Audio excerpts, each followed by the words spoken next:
Greetings, Kooplings, and welcome to Play Some Video Games. Donnie in the host chair for the first time in what feels like years. Cannot remember how long it has been. Dev called out this week. He's not coming. And then Delvin's supposed to be here at some point, and he's supposed to host. But he's having some sort of issue right now, so he's coming in late, but the show must go on. I am very thankful in this moment that I invited at least another person to come podcast with us this week. So Haley, welcome back to the show. Thanks for having me. As the police are on their way to get you, apparently. Sorry, I live in like a new area I'm in now. It's just sirens all the time. So. Really? The hood? Yeah. No, it's like I live in like the north end of town now, so like higher end housing and stuff like that. So And then the cops are being called every day there? Well, there's like a bunch of businesses right around me. Like right downstairs is like a Little Caesars, a bar, a convenience store, and up the street. Oh shit, you're living over a bar? Basically, yeah. No wonder you're drinking. I would too. That's pretty sweet. Not drinking today. I haven't had any alcohol since the concussion, actually. So that's probably smart. I tried to, and my roommate was like, "No, you're not doing that." So yeah, that's probably a good idea. Yeah. How long is this concussion going to put you out of commission for? Well, that's the interesting part because athletes get a concussion, they come back in the next quarter.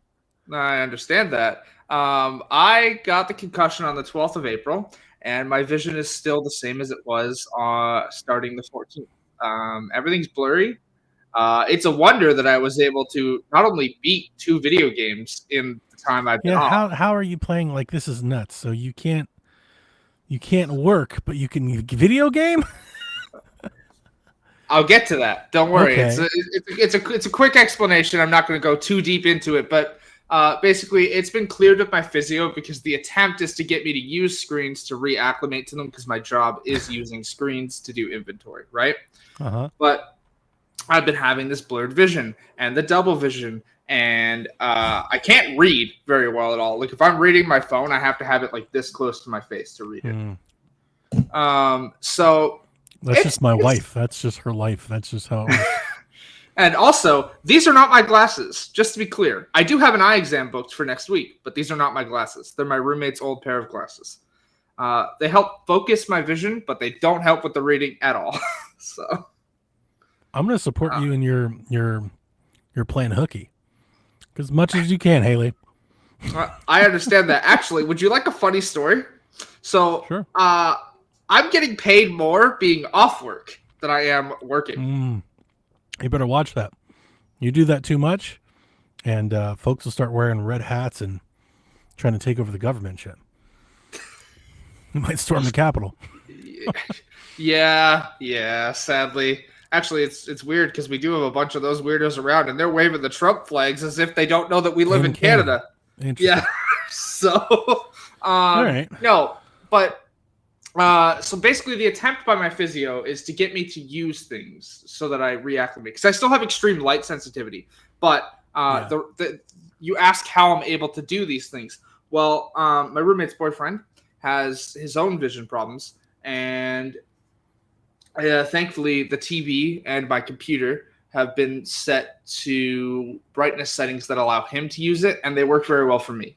So things are blurring. I was going to ask if you had tried any of like these accessibility features or anything that we see in games all the time.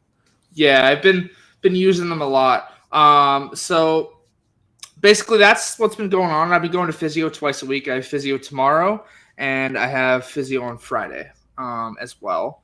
And yeah, so I'm just like kind of going stir crazy because I have nowhere to be except in my apartment or at doctor's appointments. But in that time that I've been off and trying to work on things I've been asked to, I have beaten Days Gone from start to finish again via Days Gone Remastered. Yeah. That's insane.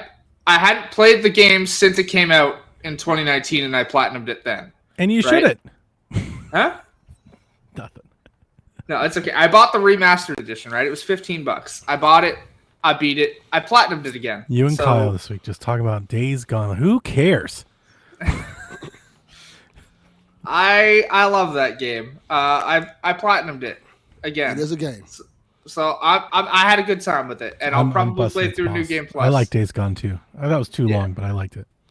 And then I also beat Spider-Man 2's New Game Plus mode for the first time. So that was good. Hadn't played that since I platinumed that one.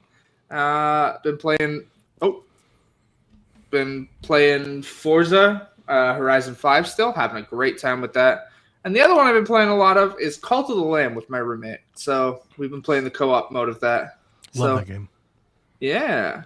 We're trying to do the fishing quest now and getting really annoyed because the last thing we need is the crab, and it's a rare spawn. So that'd be a good game to announce like a Switch 2 update for. Yeah. More lambs. It's a little choppy on Switch 1. It probably runs at 120 frames on Switch 2. Yeah. 10% more lambs.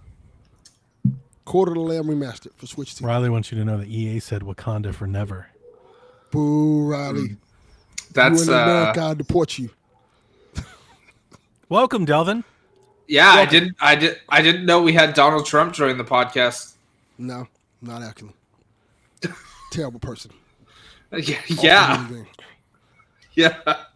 But you know. That's what I've been up to. So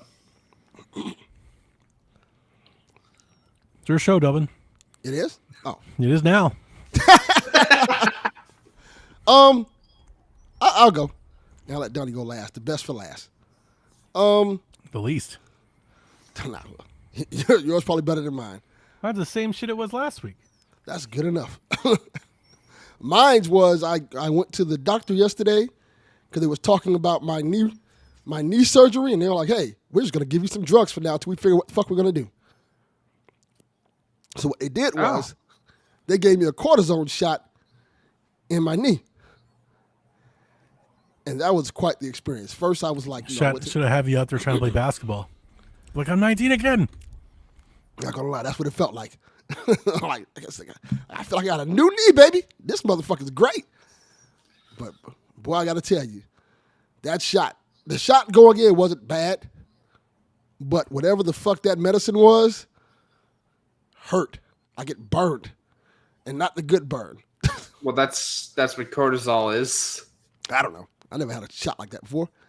And when they put the needle, like, oh, I didn't even feel the needle. Then they put the medicine, like, say, fuck. And they look like, oh. I said, I guess I wasn't supposed to say that. Well, fuck, it hurt. I don't care. And they're like, oh, you got a lot of water on your knee too. You want us to take it out? Like, no, I'm good. You got a lot of water in your knee. Do you want us to take it out? You should have let him drain your knee. Yeah, that sounds painful.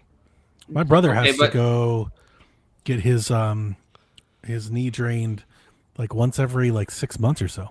Yeah, F that noise. They was like, they looked at my knee and they're like, oh, your right knee's fine. Your left knee is fucked up though. They're like, hey, what the fuck you been doing with this knee? You got a meniscus tear, an ACL tear, an MCL tear, and then they said some of the tearing has gone into your kneecap. So the pain you feel in your kneecap area is from the fragments of bone and ligament that's just floating around there. I'm like, that can't be good. You're like, no, it's not good. It's pretty bad. So they were like, yeah, you're going to have to operate and get that stuff out. I said, when y'all plan on doing it? We don't know. I said, okay. Good answer. But what we can do is, for now, we can do some physical therapy and give you cortisone shots. I'm like, what's a cortisone shot? Or we put a needle in your knee. I'm like, that doesn't sound like a good idea at all. Like, oh, it's not a big needle. These motherfuckers put out a needle that looked like it was to kill Jesus. Like, where the fuck is that going at? Like, oh, we're not sticking the whole thing in. I said, yeah, that's what I tell women all the time. And they don't believe me when I say it, and I don't believe you. That's funny. That is some old man shit right there. Goddamn right. I am an old man. So like, it won't hurt that bad. And to their credit, it didn't hurt until the actual cortisone went in. They stuck it in the needle, like I didn't even feel it go in. And they was like, yeah. I'm like, oh, this is good. This is not too bad at all. Then that cortisone medicine went like, fuck this. I said, fuck it. I almost punched him. Like, yo, this is absurd. Like, oh, we'll see you Tuesday. Like, Tuesday, we got to do this again. Like, no, we're just going to check and see how you feel after it. And I got to tell you, I feel great. I've been running around blocks and shit like I'm an NBA player. I ran across the street today like I was the goddamn Flash for no reason. Like, oh, this traffic. Save it. You're going to wear it out. I'm going to wear it all out in 1 week. Like, this shit felt good. Like, my knee feels great. I can kick motherfuckers again. Don't be kicking people. Nah, some motherfuckers deserve That's to what get I was kicked. saying. You're going to come back. You'd be like, I need another one. I'm like, no. You start begging for it. Come on, man. Give me another hit. Actually, it's funny because Delvin's Like Varsity saying Blues. Give him the shot, coach. Yeah, I like it. Delvin saying this reminds me. I forgot to mention one other thing. Delvin already knows this, but nobody else does. I got my surgery date, so Congratulations. That is amazing. yeah, I'm very excited. August 19th. So August 19th. yep. I was going to make a joke, but I'm not going to make that joke. I already know the joke, sir. You can text it to me anytime. It's never not funny. Yes. I will just text you I'm just going to text you what we're going to now call August 19th. Uh-huh. Yeah, go for it. Yes. This is good. Oh. This is good riveting content for the podcast. Yeah, yes, it is. It is absolutely good riveting content. Oh.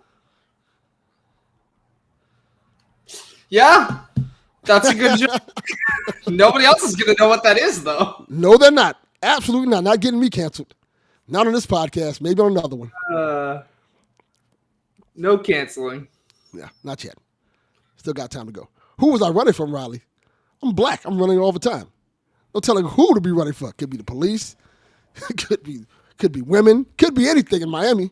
Could be shooting. Could be John Madden's ghost. Yeah, could be John Madden's ghost. Could be baby mamas. No telling. I'm running to be running. That's what I do. I run. Like Forrest Gump. Except black. So that would make me Bubba Gump. Except I didn't die yet. What a great, terrible movie. Do you know what the funniest thing is? I've only ever seen bits and clips of that movie. I've never actually seen the whole thing. It's a great movie. It's a legit great movie. But there are some things about that movie I question. Like Jenny, that's for the one. whole point. Yeah, Jenny is like a terrible person. Mm-hmm. Like, she is awful. And I've heard like 1,000 different things that she could have possibly died from. And then looking at what the director wanted to do a Forrest Gump 2, I'm like, yeah, we probably should have did this. I'm glad y'all didn't do Forrest Gump 2. Yeah. Did y'all hear this? I think you talked about this, Ellie, didn't you? Somebody talked about this. It was absolutely not me because I know that I told you about what Zack Snyder wanted to do with this fucking Justice League 2 and 3 movies, which thank God we didn't get those. Oh, but like, the Forrest Gump is actually worse. Yes, there was a sequel, a book sequel to Forrest Gump, but the director wasn't going off of that. He was going off of his own bullshit. Oh, yeah. Like what? I'll give you one. You know they never specified what Jenny had when she died. Yeah. In the sequel, it specified that it was HIV and Forrest's kid has it. So there's a scene in the movie that he was trying to make, which of course didn't get greenlit, that the kids in the school bus were going to be teasing Forrest's kid about having HIV. Oh. That's awful. Yeah. Yeah. Thankfully, we didn't get that. Yeah. Sometimes, much in media, sometimes you don't let these directors do what they want to do. Get it, Last of Us? Oh, yeah. Yeah. Sometimes you got to tell them, all right, stop. That show's giving all of you guys big feelings, huh? You know what? I can admit this because I'm a grown man. When Donnie originally was going on his Last of Us 2 rant several years ago, I was like, he's crazy. He's irrational. It's iconic. He's irrational. He's crazy talk. Now watching this show, I'm like, you know what? Maybe Donnie was right. This show actively like, maybe Donnie was right. Maybe they should have been a sequel. Here's my favorite thing. I like how the first season actually took like a storyline for the game that wasn't handled well and made it better. And then in season 2, I'm not spoiling anything for anybody, by the way. Like, we're not doing that. But like, they they actively made changes that make the story worse. And I'm saying that as somebody who like doesn't fully enjoy Last of Us Part 2. I have my own problems with that story, but it was told in a way that made sense. And what the HBO show has done is just like, what are we doing here? None of this makes any sense. Like they've made changes to the narrative flow that make later parts of the story not possible at all. And if they are done in that way, you've just thrown your whole story for a loop. Like a whole, it's wild. Also, hey, we didn't need you to put all of the, this is not a spoiler, but like, we didn't need all of the flashbacks from the game in one episode. Like, they're told the way they are in the game narratively for a reason. You don't put them all in one episode. I got to tell you, I watched AEW's pay-per-view Sunday, right? Yeah. And it finished like 12 o'clock, and I'm like, you know what? I can watch NXT Battlegrounds next and just go straight through NXT Battlegrounds, or I can watch The Last of Us. I picked The Last of Us season finale, and I feel like that was a mistake. I should have just stayed up and watched NXT Battlegrounds, because that felt like that show was pretty good. I should have stayed up for another 2-3 hours just watch that. Also, the show, like, the way season 2 ends, you're leaving it there for 2 years. Oh, boy. That is a bad call. I'm not watching that shit. I don't know how it ends. I don't know anything about it because I haven't watched the show, obviously. But that was sort of kind of how I was feeling coming into this season. We had a Rude Days question asking us how season 2 was going to go. I think it was like if it was going to do better or worse, and I think I picked under because I feel like my intention was that like the momentum that was gained with the first season was somewhat lost. Like, they'd been too long. It had kind of gone on too long. I was still wondering, as everything kind of opens up and people get out more and everything and the years progress, I was kind of wondering, like, are people still interested in this? Like, it was almost like it would have maybe been better as a one-off. Like, do they want to keep going with something like this? And well, I gotta tell you, Donnie, after you were correct, because after the second episode, viewership dropped a lot. And then by the time the finale hit, I think they said the viewership 50% decline at the finale. That is crazy. And here's the thing: that's kind of a lot of entertainment in general. Yeah. Right? Like, that's not just that. That's not specific to that show. There's lots of things that are kind of running into that. So a lot of ratings are down. F1 ratings are down. A lot of entertainment sales are down. Like there's a lot of competition. A lot of people are doing different stuff. I wouldn't expect that for a critically acclaimed HBO show, though. Yeah, but what does that even mean anymore? That doesn't mean what that used to mean. It doesn't, but there are shows that like kind of keep that. They nuked that whole brand a couple years ago, dude. And now they're going back to it. Right, because their new brand is worse. It's worse, far worse. Yeah, so like I don't know if the letters HBO mean a whole lot to a lot of people anymore. This used to be HBO of The Wire or like I would say that prestige doesn't matter. I wouldn't even go that far back. I would say the Game of Thrones years until the final season. Yeah, like Game of Thrones was like must-watch TV at one point in time. Like critically acclaimed HBO used to mean something. I don't know how much that means anymore. Now it's kind of like. I mean, it's wild because I own 3 seasons of Game of Thrones on Blu-ray right over there, and I have no desire to put any of them in my PlayStation. Well, I have all of them. I have all the seasons. Why do you own them then? Because they're special edition cases with different covers. And yeah, but if you're not going to watch them, why wouldn't you watch them? That's the thing. When I bought them, I did watch them, but I have no desire to watch them now after the finale, and I don't know that anybody's going to buy That's what I was missing. I got you. I don't think anybody's going to buy almost 8-year-old Blu-rays of Game of Thrones season 1, 2, and 3. I hated to hear it. Like, yes, they will. I opened up Blue Sky last week. I started seeing some reactions, and in Blue Sky tweets, there were people are like, I really didn't expect them to do this much or go this far or depart this, and I was like, oh. And then I went to like every day I opened Reddit just to catch up on news stories and stuff, and I've always been in the Last of Us Reddit, so I've seen those headlines for years. And dude, The Last of Us Reddit was on fire. Oh my They god, were- literally. They were big mad. Like there was like 100 threads. I mean, people were Yeah. furious. I was like, oh shit. So this So- must have really missed the mark because So- everybody's angry. Here's my favorite thing. It's not just the regular Last of Us Reddit, because I'm in the Last of Us Reddit. There's the Last of Us subreddit, like for the whole series. There's the Last of Us HBO subreddit. Yeah. There's Each the game Last has of Us its own. 2 subreddit. Yeah. And all of them are going on and complaining It's like a about universal this show. hatred. It's like And rings it's- of power levels of hatred. Like I was like, oh Yeah. no. And No. it is. And here's the thing, and I say that as I really like Rings of Power. So everybody hates that too, and I like it. So actually, I haven't if you watched like yet. it, I if anybody intend out to. there is listening like it, man, keep liking it. Tell people you like it. But like, so I on agree. the Last of Us thing, like, again, I have my own problems with the story in the game, right? I don't like Abby as a character. That's fine. And this is not like a detriment to like the actors themselves, because No, not at all. like they're just acting what they're given. But like the way that that specific Riley likes it. characters have, the way that specific characters have been written in the show just doesn't make sense. Like in the game, right? Ellie is like super rageful. I was just about to And- say, does it make sense or does it make sense because you've played? Sorry? I'm sorry, my dog's not going to stop barking. I asked, does it make sense or does it make sense because you've played the game?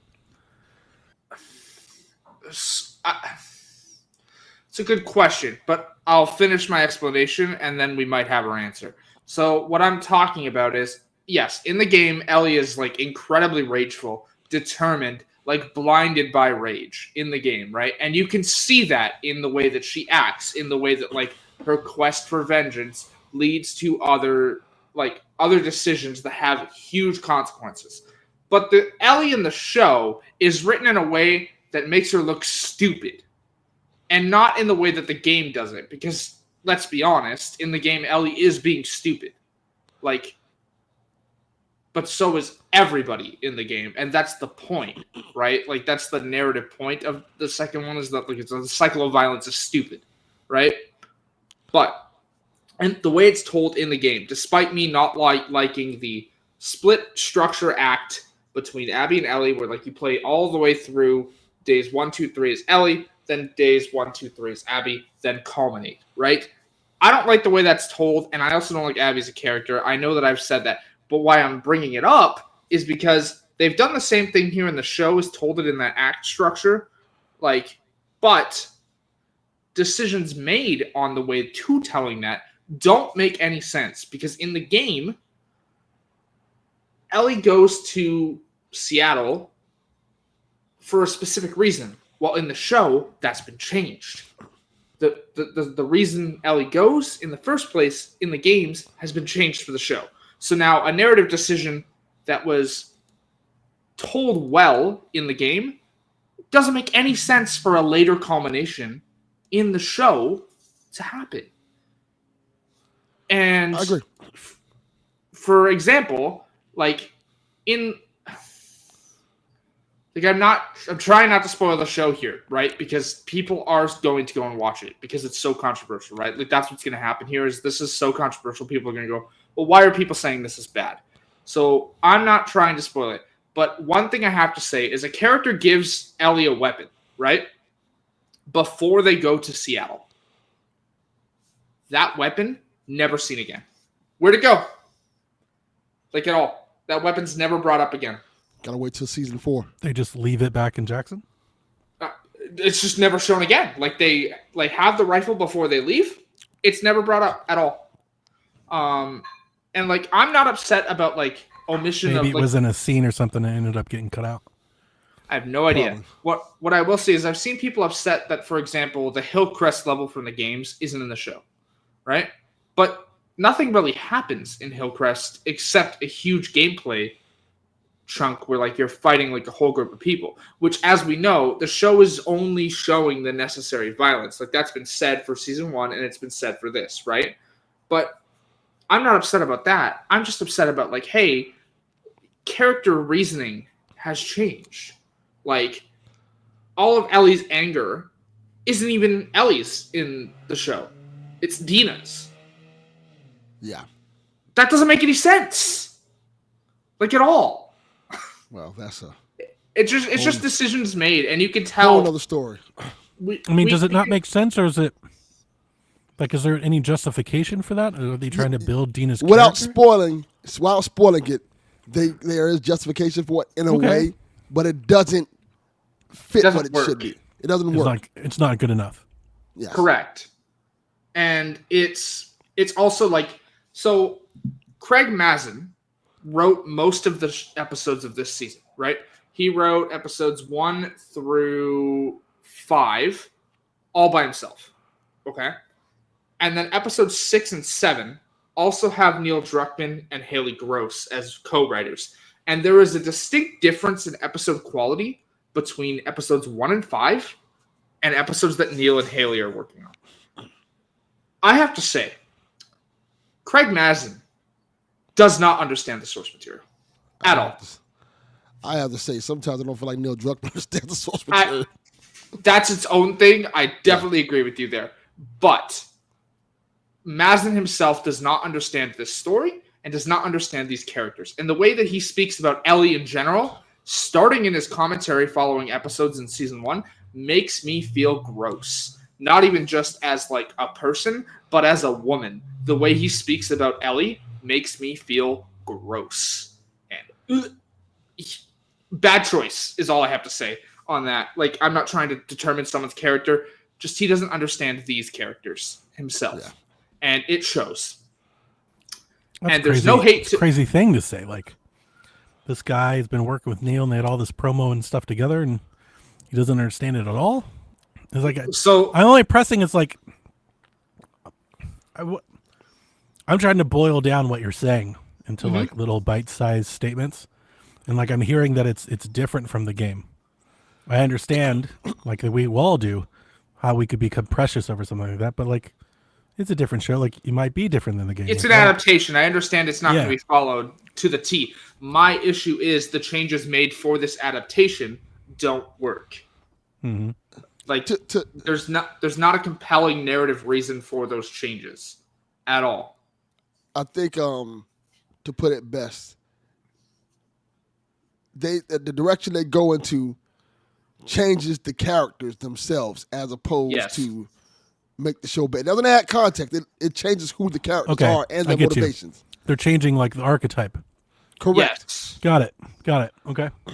That's what I was trying to get at. I know that I was tiptoeing around because I don't want to spoil it, right? Yeah. Yes. The way you were explaining it made me think that you were getting somewhat crossover, like maybe minor details. Yes. No. It's architectural details that make the character who they are. That's different. Yeah, that's different. Which redefines them and their motivations. It's like, your motivations kind of suck now. Also, I will say on that note, like to build off of what Delvin is saying, again, not a spoiler, but in the game, they slowly build up, right? Because when the big event that causes the whole narrative to happen in the game occurs, you don't know why, right? From the get-go, you know why it happens here. There's no ifs, ands, or buts about it. It's just told to you expositionally by the character themselves before they do it. In a way, like if you watch Speed Racer and how they explain every little detail of things, like, so I'm cranking up the Mach 5 to commit my crime, and after I commit my crime, I will complete this mission. Like, bro, you don't have to tell us all this. We get the point. Like clunkily told, right? And then, as I said, the way that they end this is the same way that they split the act structure in the game. And that's where you're ending it, but you're ending it in a way that you remember how The Walking Dead ended season 6 into 7? Where like start watching The Walking Dead way before that. No, I know, but like for anyone who's familiar with it, they end it right as Negan swings the bat and you hear impact and the screen turns to blood, but you don't see who dies. Correct. Right? That's basically the decision they've made here, where it cuts to black after a pivotal moment, and you're going to leave it there for 2 years while you write, film, and add special effects and post-production effects on this. That's a bad choice. Because The Walking Dead, for example, when that happened, it was also a bad choice to do that, but you only had to wait 6 months for the next episode. And not to spoil anything, but The Walking Dead's, when you came back, there was a payoff for that. And if you follow the Last of Us story, there's no payoff. There's no payoff. So it's like, all right. There may never be a payoff narratively, but here, I was going to ask if any of these decisions and or character changes are setting up something else. Like, is there the chance that season 3 makes good on these things and makes you feel better about them? Like, are they making the changes to get somewhere? Or they're like, we're trying to get here, and it would be better if we changed Ellie now to get us there. Is that possible? No. I disagree. No. I think it is possible, but the direction they're taking it is in a way where it's like it's kind of playing his hand a little too much. It's like, all right, we see what you're doing, and you're trying to make the audience feel a way about a certain character, as opposed to making them kind of ease themselves into it. So the reason I'll deliberate into why I said yes, but I'll also deliberate why I said no, because, and I'm sure everyone in this call will agree with me, the game doesn't hide the fact that Ellie's making bad choices, right? The game does not hide that. The game has no qualms about making anybody feel bad for being Ellie, right? Or like empathizing. Like, the game makes you question your moves and your decisions. It makes you question how you feel about Ellie as a character. The show refuses to do that. The show is refusing to make the audience feel bad about Ellie at all. Like, Ellie... I think it's the opposite. I think that the show is making her unlikable in a way that she doesn't need to be unlikable. Because she's making decisions where it's like, why did you make this decision? What was the point of this? And it's in a way it's like, and on the contrast, on the other side, is making you feel sympathy for this other character who we don't know is terrible, but people who play the game know this character is terrible. It's like, ugh. I was just going to say, it's funny. The way you explain that is large. I mean, that was a big issue that I had just with the game. Yeah, but it feels like in the show they lean into it even more. They go even harder. Yes. Got it. And because she'll say things, you're like, fuck you need to say that for? That's a weird thing for you to say. That's out of character for your character to say. Yeah. It's like, oh. Yeah. I still don't know. I think you both have done a really good job of providing some review of it. I still don't know, I'm going to call like an innocent bystander here, as a spectator from the sidelines. I think you're all trying to make a case why like it's different. And I think you're doing a good job. I just don't know if what you're saying, like, it just sounds like you're too close to the game. Like, this sounds like fans that like read the book and hate the movie. Like, like that's what it sounds like. I will say this. I will say this. I still recommend people watch the show. It's like I wonder if you guys. Well, it can't be every, because like I said, it's kind of. My I don't know if it's widespread, but like online, the online community is heavy like negative. It's really negative. So I was gonna say, like, I don't know if it's an acute thing of like people being too close to the game, but there's a lot more people that watch the shows never played the game. Yeah. And they're mad. They're mad too. Yeah, my thing is this. I think that it feels like bad writing. Yeah. As opposed to the story of The Last of Us 2 not adapting well. You just feel like really bad writing at times, really awkward word sentencing and the way they express things, and character moments that should be good, but they fall flat because the line was just bad and didn't work. So instead of feeling sympathy for the character, you're like, oh, you're weird. This doesn't work. Well, I hate to hear it. I do too, because I was excited for season 2. Yeah, so was I, actually. Like, I was super excited. But here's what I will say. Like, no hate to any of the actors or actresses. Like, Caitlin Denver is doing incredibly well as, like, Abby. I wanted her to be Ellie. I wanted her to be Ellie as well. That was my pick for Ellie. I kind of agree. I understand Book smart? Yeah, and other things. But She's doing really well as Abby. She would have been a better pick for Ellie, but no hate to Bella Ramsey. I love Bella Ramsey, but the I problem think she's is doing the good way as Ellie. the way Bella Ramsey does not use she. It's they. Correct. Just to be clear, but the direction that Bella is being given is not good. Like, Yes, bad. the writing for the character that Bella is playing just doesn't make sense for the show, and Bella themselves is putting their effort in. You can see that, but the direction is bad, and so it comes off as bad. And ignoring the idiots who go after Bella's looks. Yeah, that's weird. That's fucking weird. Like, I criticize the acting or the writing decisions for this character, sure. You don't need to be criticizing Bella's looks at all. I don't think any That of our doesn't- community's doing that. No, I'm just I don't generalizing. think that needs like, to be said to talking us about in our list. Yeah, we don't need to talk about. Yeah. That sounds like I haven't seen that, but I don't think that's a. I've something seen people that's, do like, it, but not happening. nobody in our community. Yeah, like I'm that. sure there's always somebody doing something on Twitter. Yeah, That I it's don't. weird. That doesn't count as people in my book. I'm not on Twitter anymore, so I don't know. Very good. Smart move. Very good. I should follow I'm just suit. on Blue Sky. Yarden says some thought part 2 was going to translate to TV better than a game.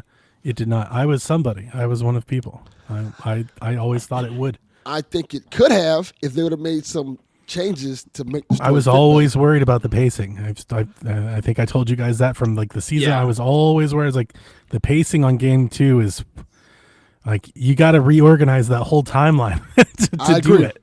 Yeah, I was talking to my son this- about that this morning. This should have been done day one Ellie, day one Abby in the show. It would have made a lot more sense. But Wow. they didn't do that. So, Interesting. and now they've left it in, I don't think this is a spoiler.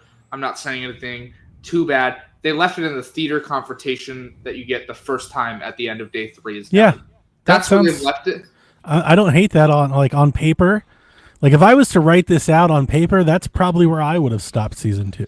Which is a fair point. Like I said that in the first game. Like I said that when the game came out, I was like, it kind of becomes a different game after that. like it's a different Yeah. game. You know, Last of Us Part 3 or Last of Us Part 2 almost has. I've always thought it felt like playing 3 games. It was kind of like 3 distinct, different kind of games, and all wrapped up in this one game. You know, there's definitely Yes. these 3 arcs. There's 3 parts to this game. So I get that just on paper. I get it. That's, But There's the a reason lot to I'm tell. saying it's bad in the show is because you know how that confrontation ends in the Sure. game. But for the audience, what it does instead is, as I said, they've changed character motivations. So one of the characters that's pivotal to that scene isn't there, Okay. like at all. And that scene happens, but doesn't complete and goes to black after the gun is fired. Yeah, so they leave you on a cliffhanger. Yeah. I'm not gonna lie to you. I think again, I have not watched any of it. Mhm. I didn't expect them to. I expected them to do more in season 2 than get there. I thought they would have gotten a lot further in season 2 than that. So I almost find that encouraging. That did they like give a lot? It sounds like if I was. So you're telling me they ended in the theater fight. My reaction is, oh, they must have given like Ellie and Joel like a lot of time to like No. really like feed that up and before that break. They didn't do that either. Nope. They get a So- solid 1 episode. So One what are the other 8 episodes about? Oh, okay. So there's 7 episodes for the season. The first 2 are in Jackson. Then it's day 1, day 2, day 3, and episode 6 is the flashback episode, which has every flashback from Ellie's part of the story in 1 episode. Interesting. Yeah, it was a Very choice. interesting. Well, my wife saw the advertisement, went to go watch something on HBO, and she was like, "Oh, season 2's coming out." She's like, "Are we gonna watch it?" I was like, "Nope." and then like she was like, "Oh, that's right, you don't like the second one." I was like, "Nope." And she's like, "Never mind." He didn't like the first season. Oh, I mean, no. I was just talking about she knows I didn't like the game. Yeah, the game, yes, but you didn't like I the was first season of the show. So, it's hard to put into words. Like I bought the big special edition of the console. I unwrapped it all. I had it all. I play to beat the game. I packed it all back up. I was like, absolutely not. Never mind. So Take it back. Yeah, the first season I liked. I think it was fine. I think it. Well, it's hang on. I'm grading on a curve. When I say I think it's fine, I mean like in the grand scheme of media, I think it's fine. I think it's an exceptional video game to TV adaptation. The first season. I agree with that. So like by video game standards, I thought it was great. By show standards, I thought it was fine.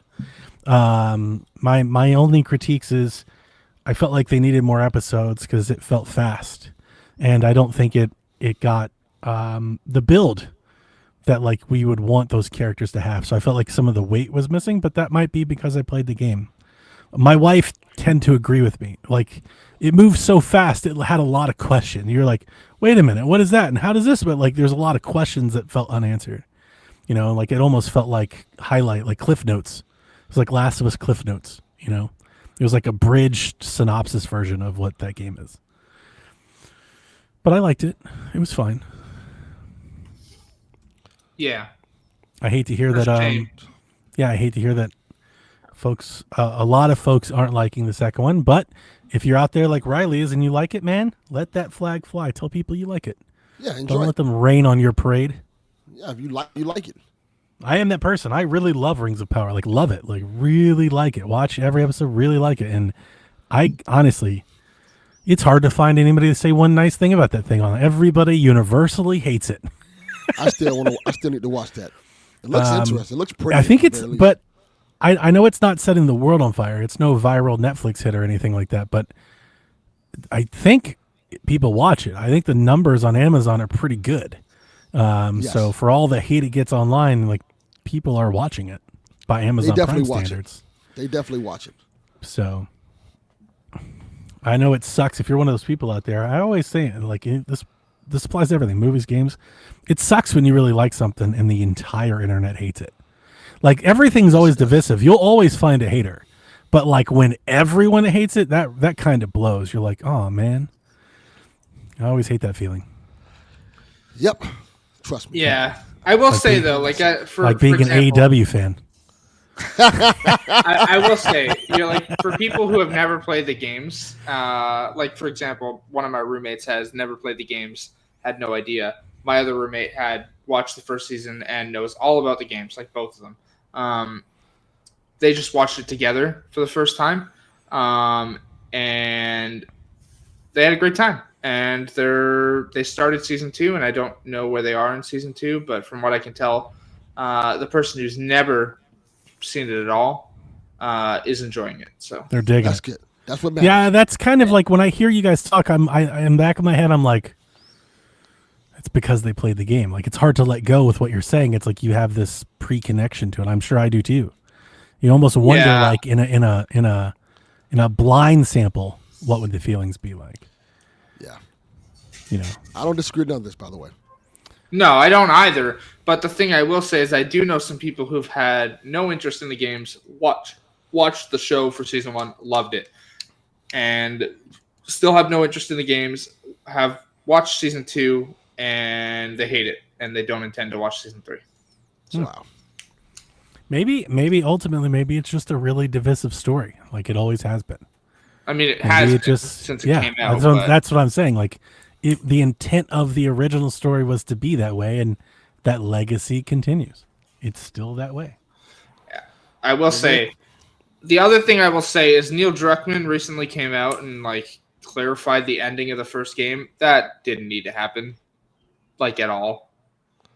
I don't know if It's you his saw story. this, but I understand that. But the thing is the story is more interesting.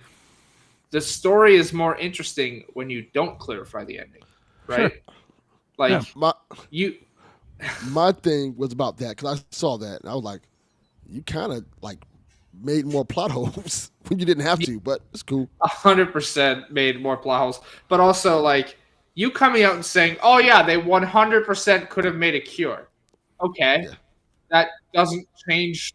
I still agree with what Joel did. That doesn't change anything at all. You've just taken the debate out of it, which when I saw that, I was like, I so never no- debated over that ration. I don't care if they could make the cure, and I don't think that's I don't really all either. that I'm important. saving my daughter. That's it. You know what that is? That's cheap cover fire. That's all that is. Yeah. Like My rationale: if y'all can make a cure, go make one.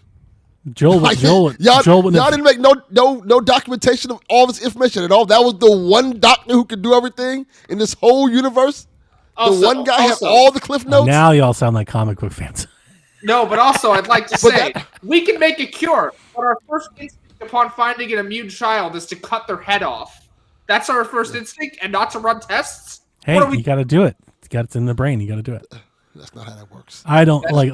I that's understand not why how science fans would argue over a minor detail like that, and maybe some wouldn't think it's minor, but the decision to make the actions that were made doesn't rest on whether or not that's true. Or not. No, the cure, yeah, whether or not there That was decision's Well, I happening agree. for different reasons. Am I so- saving the I world agree. or am I saving So my I don't- daughter? I don't think it I'm matters. saving my daughter. I agree with that 100%.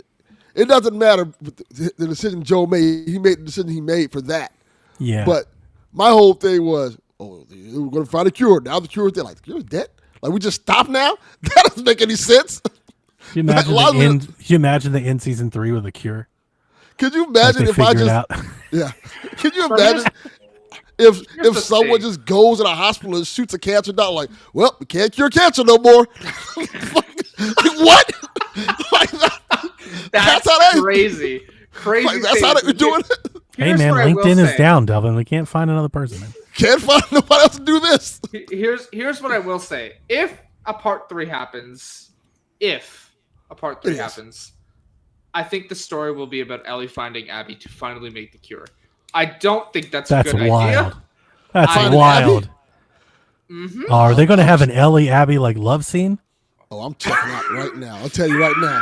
I'm not Like playing if you that want a game. fever dream, Last of Us 3, like broad strokes, we could get. You want to get nuts? We can get nuts. I'll tell you right now. I'm not playing that game. That might be better than the game. That's what I'm checking out. That's what I'm like, all right, fam. We're done. Okay, I understand, but that's basically where they're heading, right? I kind of like this as a spectator because I'm having flashbacks to those episodes we recorded and those discussions we had for years. where we were all just yelling at each other. And there is a decision in the second game that Ellie makes that I wholly disagree with. I'm like, she wouldn't do that. This isn't the character I've spent all this time. And everybody yelled at me, and here you guys are like, they're changing the character. It's not this. I'm like, Goddamn right, Donnie. I'm like, I fucking get it. Just Hey, appreciate hey, the hey, me saying Donnie you were was right. Also, I just want to say from the game, I think I know what decision you're talking about, but I can't place it. So message me after, or right now, send it to me. Well, so just I spoil know. the game now. Oh Just no, spoil it. yeah, no. That game is forever old. I can tell you. I've said it before. And I would, if you don't remember, maybe you disagree with me. Everyone mostly has. I think the final act of that game is kind of nonsensical. And the motivation for going to California and in the house when they're sitting there, I was like, this makes no. Somebody I needed agree. to grab him and be like, no, this is the end. Like, you've nailed. And then no, we got to. I thought that whole idea was cheap. It was poorly supported. It felt like he wanted to do more than they. It felt like the next game. And I was like, dude, this needed to be. I just didn't like it. I didn't think. Yeah. I didn't think it made sense on many fronts, including Ellie making decisions so blinded by trauma that I thought Ellie was. I always considered Ellie smarter than that. She was a survivor. It was survive and endure, not at all costs go across the world. Let's go fight on a beach. That made no fucking sense to me. I was like, none of that I makes don't sense. like this. And then Found your her getting- happiness and chooses to nah, it's cool. Yeah, nah, fuck Also, everything. Here we go. her getting And bit somehow again in Tommy just California. knew where she was. He's like, listen, I got on the ham radio, tracked down a person in the post op. Like, what? What? We spent we got on a horse and went all across the country trying to get to university because nobody can make a phone call. Dude's like, I got her. She states Found away. her. I know exactly where she is. I had so many issues with that. Oh yeah. Also, Ellie gets bit again in Santa Barbara for no fucking reason, only to be like, oh, you Really, can find her before you die. You know what that felt like to me? It felt like Uncharted. It felt like video game. It's like it's like when you get the boss rush at the end, or like it just, the full the full base full of people, super action combat. I didn't Why? like it. I would appreciate if you you go on your own, you handle it. I got it. I felt like that could have been a third game, where like after Probably. years and like they've endured and she's living. We found her. They've and then like that's a whole different story. I felt like that could have been a whole thing. Yeah. That they just like threw in there. What is that section? Like 3 or 4 hours? Like, Santa put it all in Barbara, there. Like Santa Barbara / like Lev and Abby getting to Catalina Island or whatnot is like 2 to 3 hours at most. Yeah. Yeah. And then that stuff I liked. I was always wondering how they'd pull that off in the show. Yeah. That's what I was thinking of the TV show. I was like, So that's probably season 4. You've got. I was like, that whole act. Before you see that. That whole act is something else. It could be crazy for television, but yeah, let's see if they make it. Well, based off of their writing, they'll make it next season. Tell the whole story right then and there. So my favorite I just hope thing is I just want them to introduce like new characters, like just Walking Dead it. They just don't even talk about Elliot anymore. They're like, this is Tim. Like, who the fuck is Daryl? Who the fuck is Daryl? He has a crossbow. Norman Reedus comes in the crossbow. You're like, what the fuck? Also, here's my favorite thing. Here's Daryl for the show. Now has his own show in the Walking Dead universe. Yeah. He's the lead. Yeah. Like, Yeah. That'd be great. That'd be great. dude, I love Daryl as a character. Don't get me wrong, but that's so wild. Dude, like, he doesn't exist in the comics, and he's the most popular character for the Yeah, show. we're almost an hour in. We're still in the about- first bit. You got started on the show and just went. Well, it's The Last of Us, so it counts. Tell us how you really feel. You guys, like I said, you guys have big feelings, huh? Yeah. I did not like it. Yeah, we You do. and the I rest did of the not. internet. I did not like it. I Still love gotta that watch Delvin season 3. entered the It's show interesting. and he was like starting to come around to Team Donnie. Like Yeah. all these years later. Yeah, he's like, yeah. Donnie's 6 years later, Delvin's like, hey, the shit the white kid said makes sense. But, white boys making a lot of sense. I didn't hear it Sometimes you gotta before. listen to it. Yeah, I hear it now. hear it now. That's funny. All right, you ready to do the news? Let's Yes. do the news. Okay. I could get an Xbox for cheaper. Yeah, but then you'd have an Xbox. And speaking of having Xbox, PlayStation has gone on sale a week after Xbox raised the price, or 2 weeks, I guess, after Xbox raised the prices on all of their hardware consoles and everything. PlayStation said, hold my beer. And they're dropping the price on everything. So their standard days of play campaign has kicked off. $50 off on the PlayStation 5 Pro across America. And you can get a digital PlayStation 5 for $400 with multiple bundles to choose from. Astrobot bundle, there's an NBA 2K bundle, Call of Duty bundle. You can get all of them for $40 or for $400. PlayStation VR 2 and the Horizon Call of the Mountain has also got a $50 discount. Various first-party games are on sale. I looked at the PlayStation Director; it looked like they were all half off. Looked like a bunch of things, like all the first-party stuff's like $29.99. So all that stuff is good. What do you guys think about the Days of Play campaign? They're about to shift some numbers here. maybe. It's crazy. What do you think about this crazy sale where the consoles are the price they were originally priced at? I mean, not even here. Here, they're still more expensive than they were at launch. Goodness. count I tried to talk Jack into buying one. I Yeah. was like, "Hey, you wanna ditch that Series S?" I had him ready to do it, and one thing stopped him, and that's Marvel Rivals apparently isn't cross progression. He'd have to start all over, and he was like, "I can't."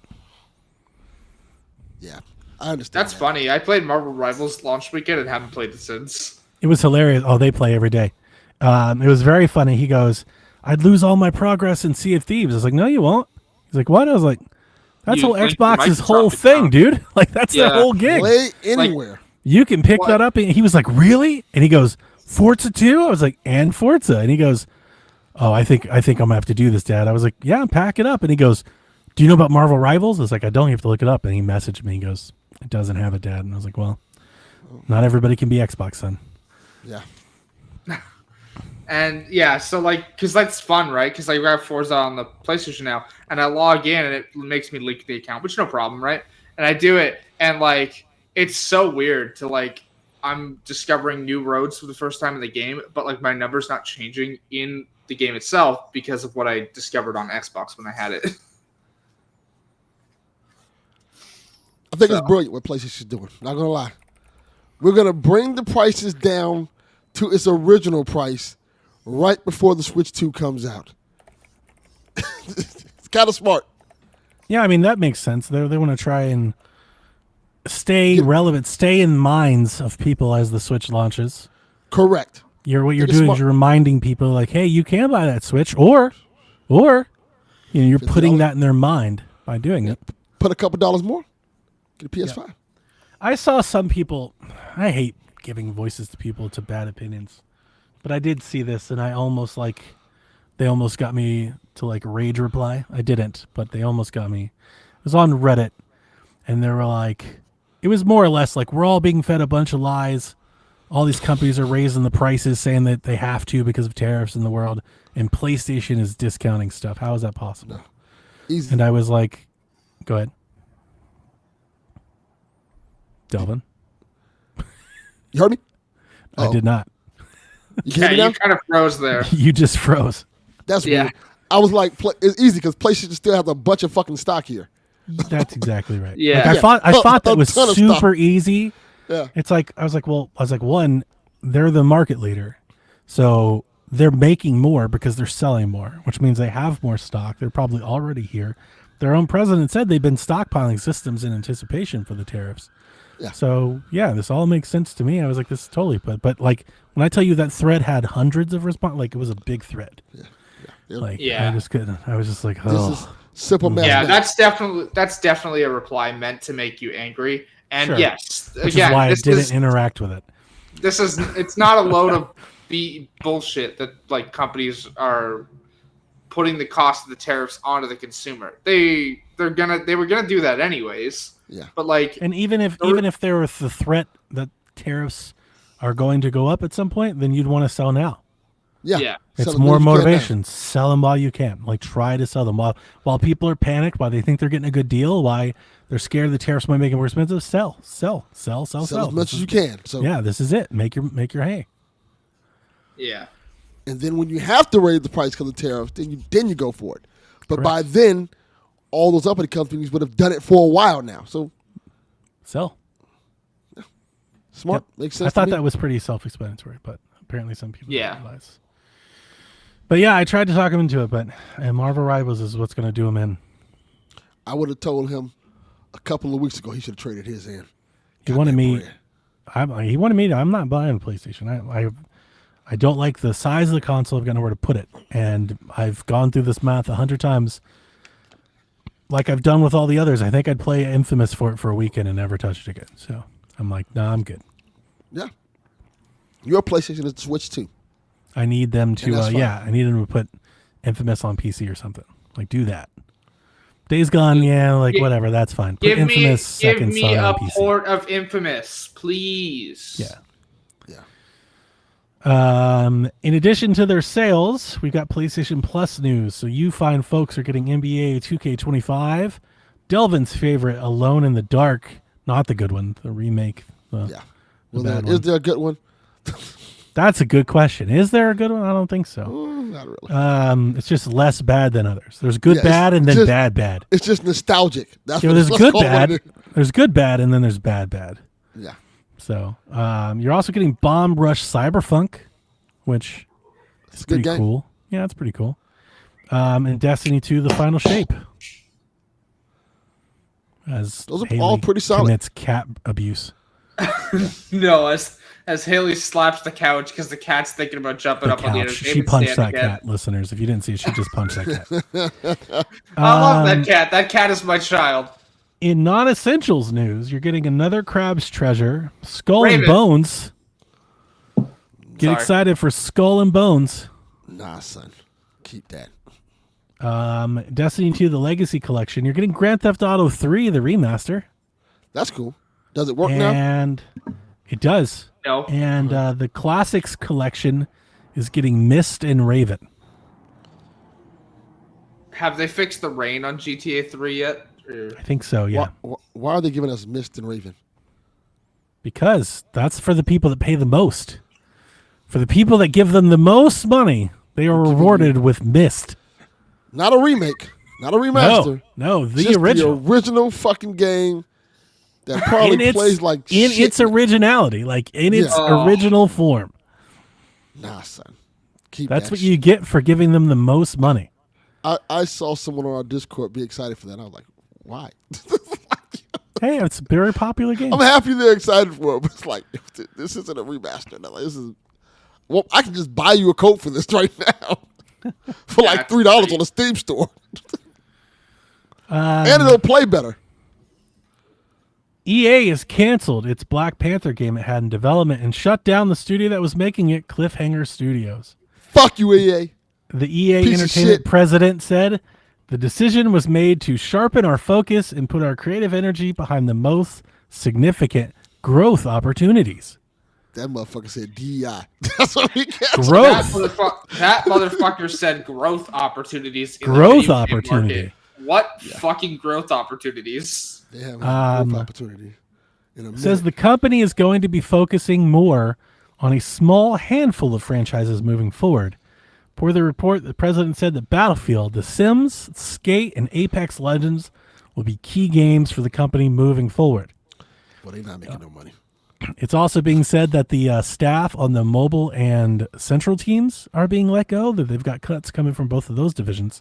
Don't worry, EA Sports division is unaffected. Those folks are good. It's just everyone else. What is EA Sports Division? Madden?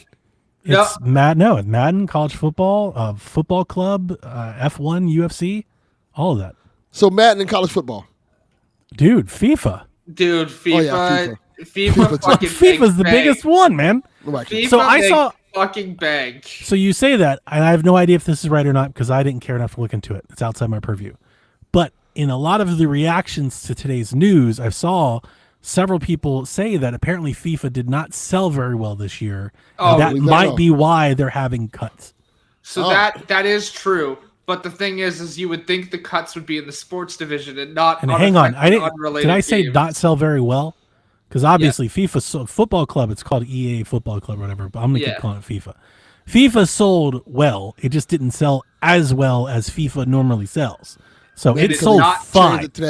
It sold fine. It just didn't sell profit margins fine. And it's also not doing well microtransaction wise because they've nerfed the pulls on the packs. Well, that's even worse. People have stopped buying them. So, but yes, you would think if FIFA was the issue that they would cut, but definitely not. You're not going to rob from the golden goose. You're going to rob from everyone else. I'm glad I saw this. I was looking up the story after Delvin. Delvin, of all people, shared this article with us. I think it's the first time he's ever posted news first in the Discord. When of course, it would Black Panther, you fucking with me. You haven't even seen it. It doesn't matter. It does matter. It's vaporware. I've been asking for this game for years, and you cocksuckers took it away from me before I even see a drip of it. You didn't even see it. Like, what did they take away from you? You've lost nothing. What did they take from you? I've lost a lot. I've lost everything. You haven't lost anything. Who the fuck is Cliffhanger Studio? Nobody knows who they are. I don't know, but they were making a Black Panther game, people? And I'm mad. Were they even real? It was like Devolver. Just announce the games. They don't have to just say we're doing it. That's probably what they did. That's all that happened. They were like, what will black people like? Black I was Panther. wondering. Let's say we're making that. 100%. I was so shocked. You were like, now they've gone too far. I'm like, this is the line in the sand you're drawing. Of course it is. Of course, Panther. This is what Delvin gets angry over. Black Panther should be made in Blade. Those are the two I'm waiting on. Well, we better cross those fingers. I will be very disappointed because neither one of them are coming. You are swinging and missing so far. So they're like, hey, the only Black Panther you get the one with the white guy with him. The Captain America game, and that one got delayed. You better be lucky you get that one. Facts. Ecstasis chimed in on this, and I'm glad I got this when I was looking up the story. He says that more layoffs are coming to the tune of maybe 400, and that the closure of Codemasters could be imminent as devs are being offered spots either with the EA F1 team, which is Codemasters, but I guess they would close like Codemasters headquarters, or the next Need for Speed project, which is in the works. And now I joined Delvin's side across the picket line. Goddamn right. Closing Codemasters would be brutal. We need our white allies, Donnie. Come along with me. Codemasters has been around like forever. Like forever. Like Activision Yes. Blizzard Like 30 forever. years, like since right? like the 80s. Yeah. Like Yes. Codemasters has done anything and everything. They've made games for everything. They are the best in class at racing, like racing Yes. games. Like they're every bit as good as Playground. Like they are incredible. I would hate like that would be. I would just be. That would. I be mean, they already sad, said they're sad. not doing any more World Rally Cup or what. Yeah, they let go of that. They let go of. So the people that made RoboCop have picked up that license. Oh. Yeah. They're going to make the World Rally games. I mean, so obviously they wouldn't be. They're closing, getting rid of all the people. They would shift them to the F1 team, which Codemasters has already been making, and then moving maybe into other spots. It's just even the idea of like, let's say they lay off, a percentage of the studio and basically get rid of the Codemasters name. That would be a sad day for gaming. Codemasters have been making games since 1986. Sounds right. So I was about to say, like, they've been around, like, as long as I've know video games, Codemasters. They've been around forever. And they've made, like, licensed stuff. They've made cheap stuff. They've made expensive stuff, original stuff. They've published stuff. Like, they're, I don't know, like, they're synonymous. Like, when I think, like, European gaming, I would think, like, Lionhead and Codemasters. Like, they're, like, some of the best, one of the best, legacies of video games. I would hate to see that go. Even just optically, like historically speaking, like optics wise, let alone the people would be even worse. But just the optics, like it's just like, why would you even mess with that? It's such a prestigious brand. Why? So you can, what are you going to call it? The EA F1 team instead of Codemasters? That's worse. That sounds so much worse. And apparently, because when I was looking for this, I came across articles today. Apparently the new F1 game is great. Like everybody's giving it great reviews and everything. Everybody's talking about how good it is. Yeah, that was a bummer news story to come across today. And I don't even care about the Black Panther part, and it's a bummer for me. I was like, man, this sucks. Yeah. So Yeah. sorry, Delvin. Yeah. You want Pour Christmas. one out. Wakanda for never. Apparently so. I was excited for like a big, open world action Wakanda game. Like I always thought like Monolith should have done something like that. If you take the Mordor team and let them make a Black Panther game, I was like, fucking let's go. That sounds awesome. Yeah. That's a bummer. Yeah. All right. Some headlines. Switch 2s are already in the wild. We are 8 days away, Kobe, from the Switch 2's release, but folks have already got hands on, which is pretty funny because Nintendo has made it inoperable without a day one patch. Correct. So just like the games, now the hardware doesn't even work without a patch. Now you need the internet for the hardware to work. We trashed Don Matrick for this 10 years ago. Like we absolutely ruined this whole man's career. But things move on. I think it's kind of funny. You got all these people because obviously these consoles are getting out by nefarious means, right? They're breaking street date, so I think it's hilarious that they're like, "I got it. I'm gonna make a video." Turn on, shit don't even work. It's like, Just well, a brick. that's some awesome clout that we've got here. You've turned it on. I saw the splash screen. It said Nintendo Switch. Smart move on Switch behalf.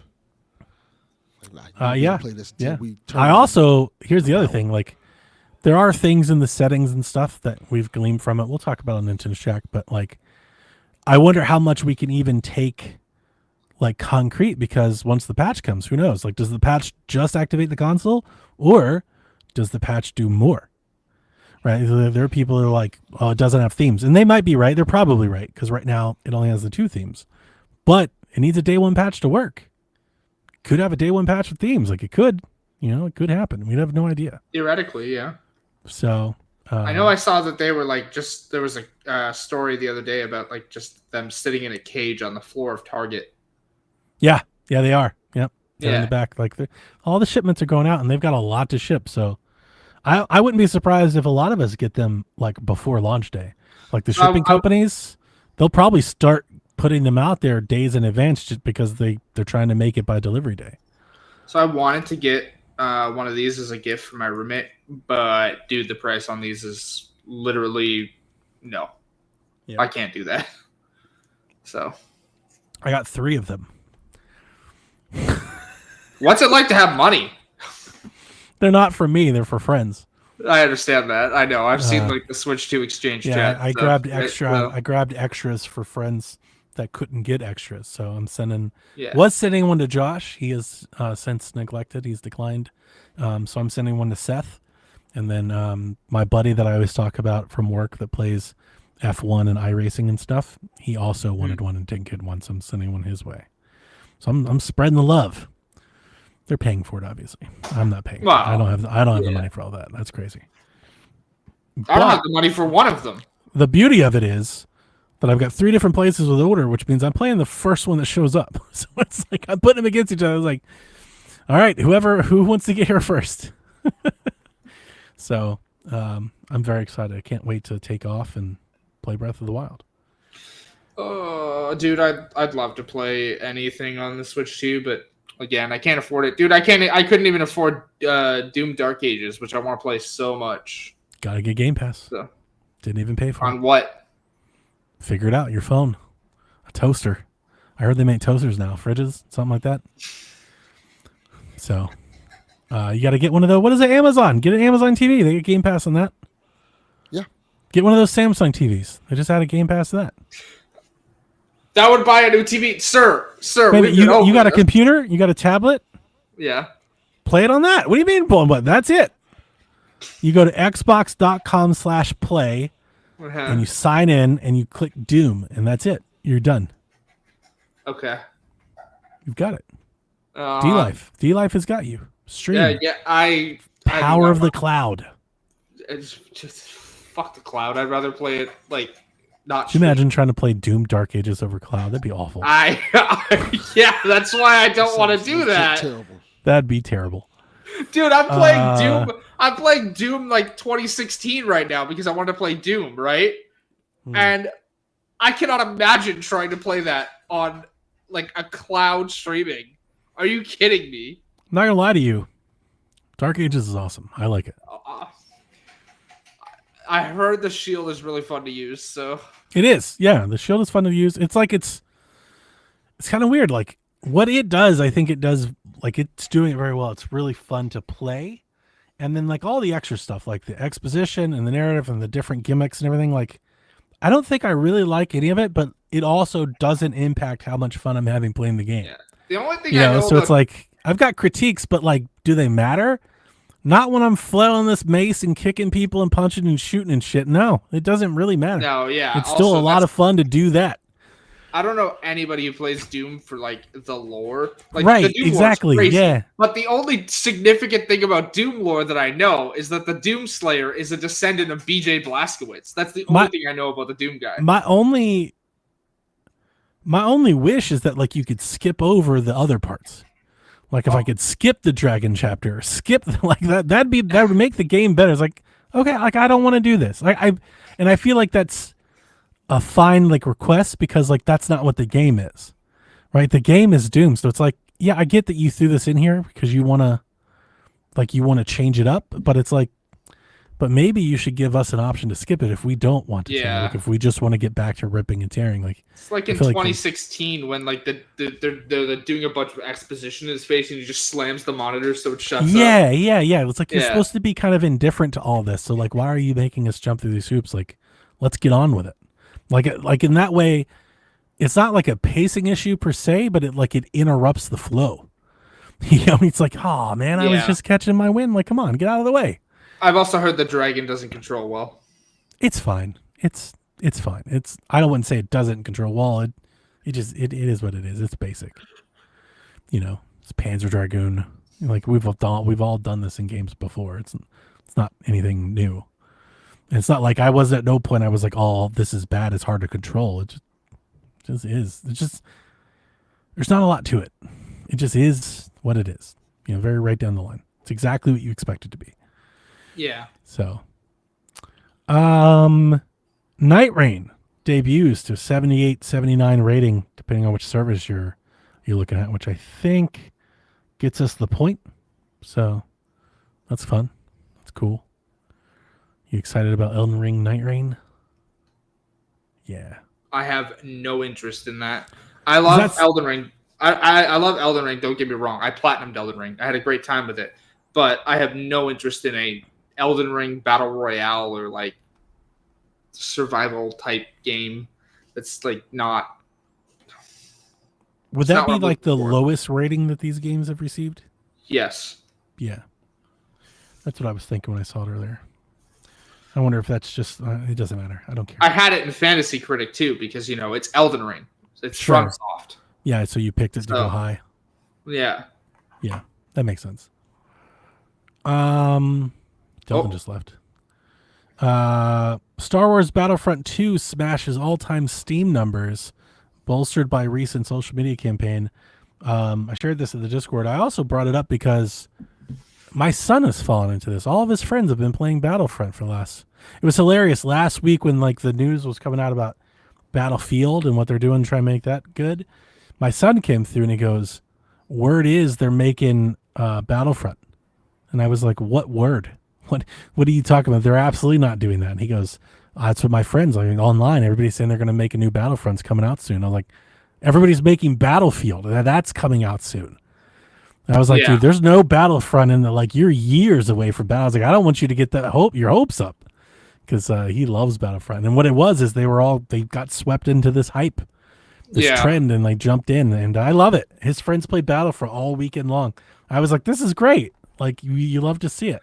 Yeah, you, everybody's having fun with Battlefront, but yes, it's Battlefield in development, not Star Wars. Yeah, I felt like I had to crush his hopes because he was like, they're saying it's coming out soon. I was like, nope, no, it's not. I was like, don't say that. It's not coming out soon. So, the full reveal for this year's college football game is slated for tomorrow.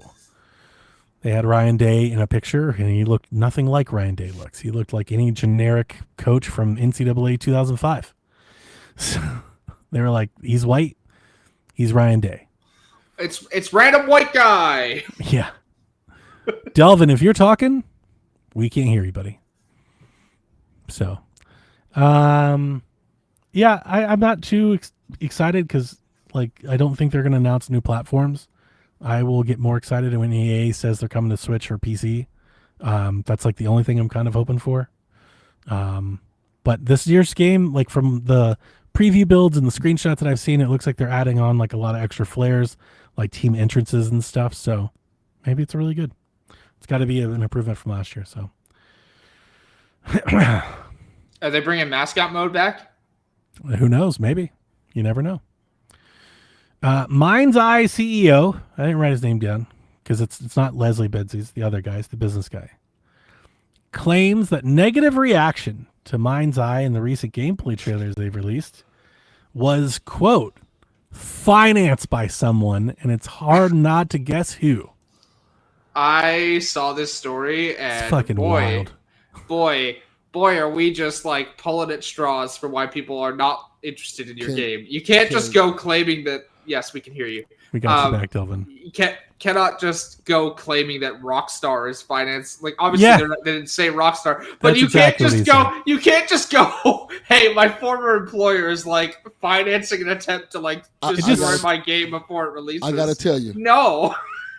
If you're putting out this statement, your game better be a 9 or 10. Oh, this game is not. This game is a 5. This game looks like a 7 at best. If it's a 5, it doesn't look good. You look like a fucking goof. Well, that's exactly. So that's why I shared it, and that's why I shared some news earlier this week. And Dev was like, "You're really into this game," and I'm like, "No," and I never have been. No, and all the times we've ever brought it up, I continue to keep saying it doesn't look good. The first time I saw it, I was like, "What the fuck is this? This looks awful."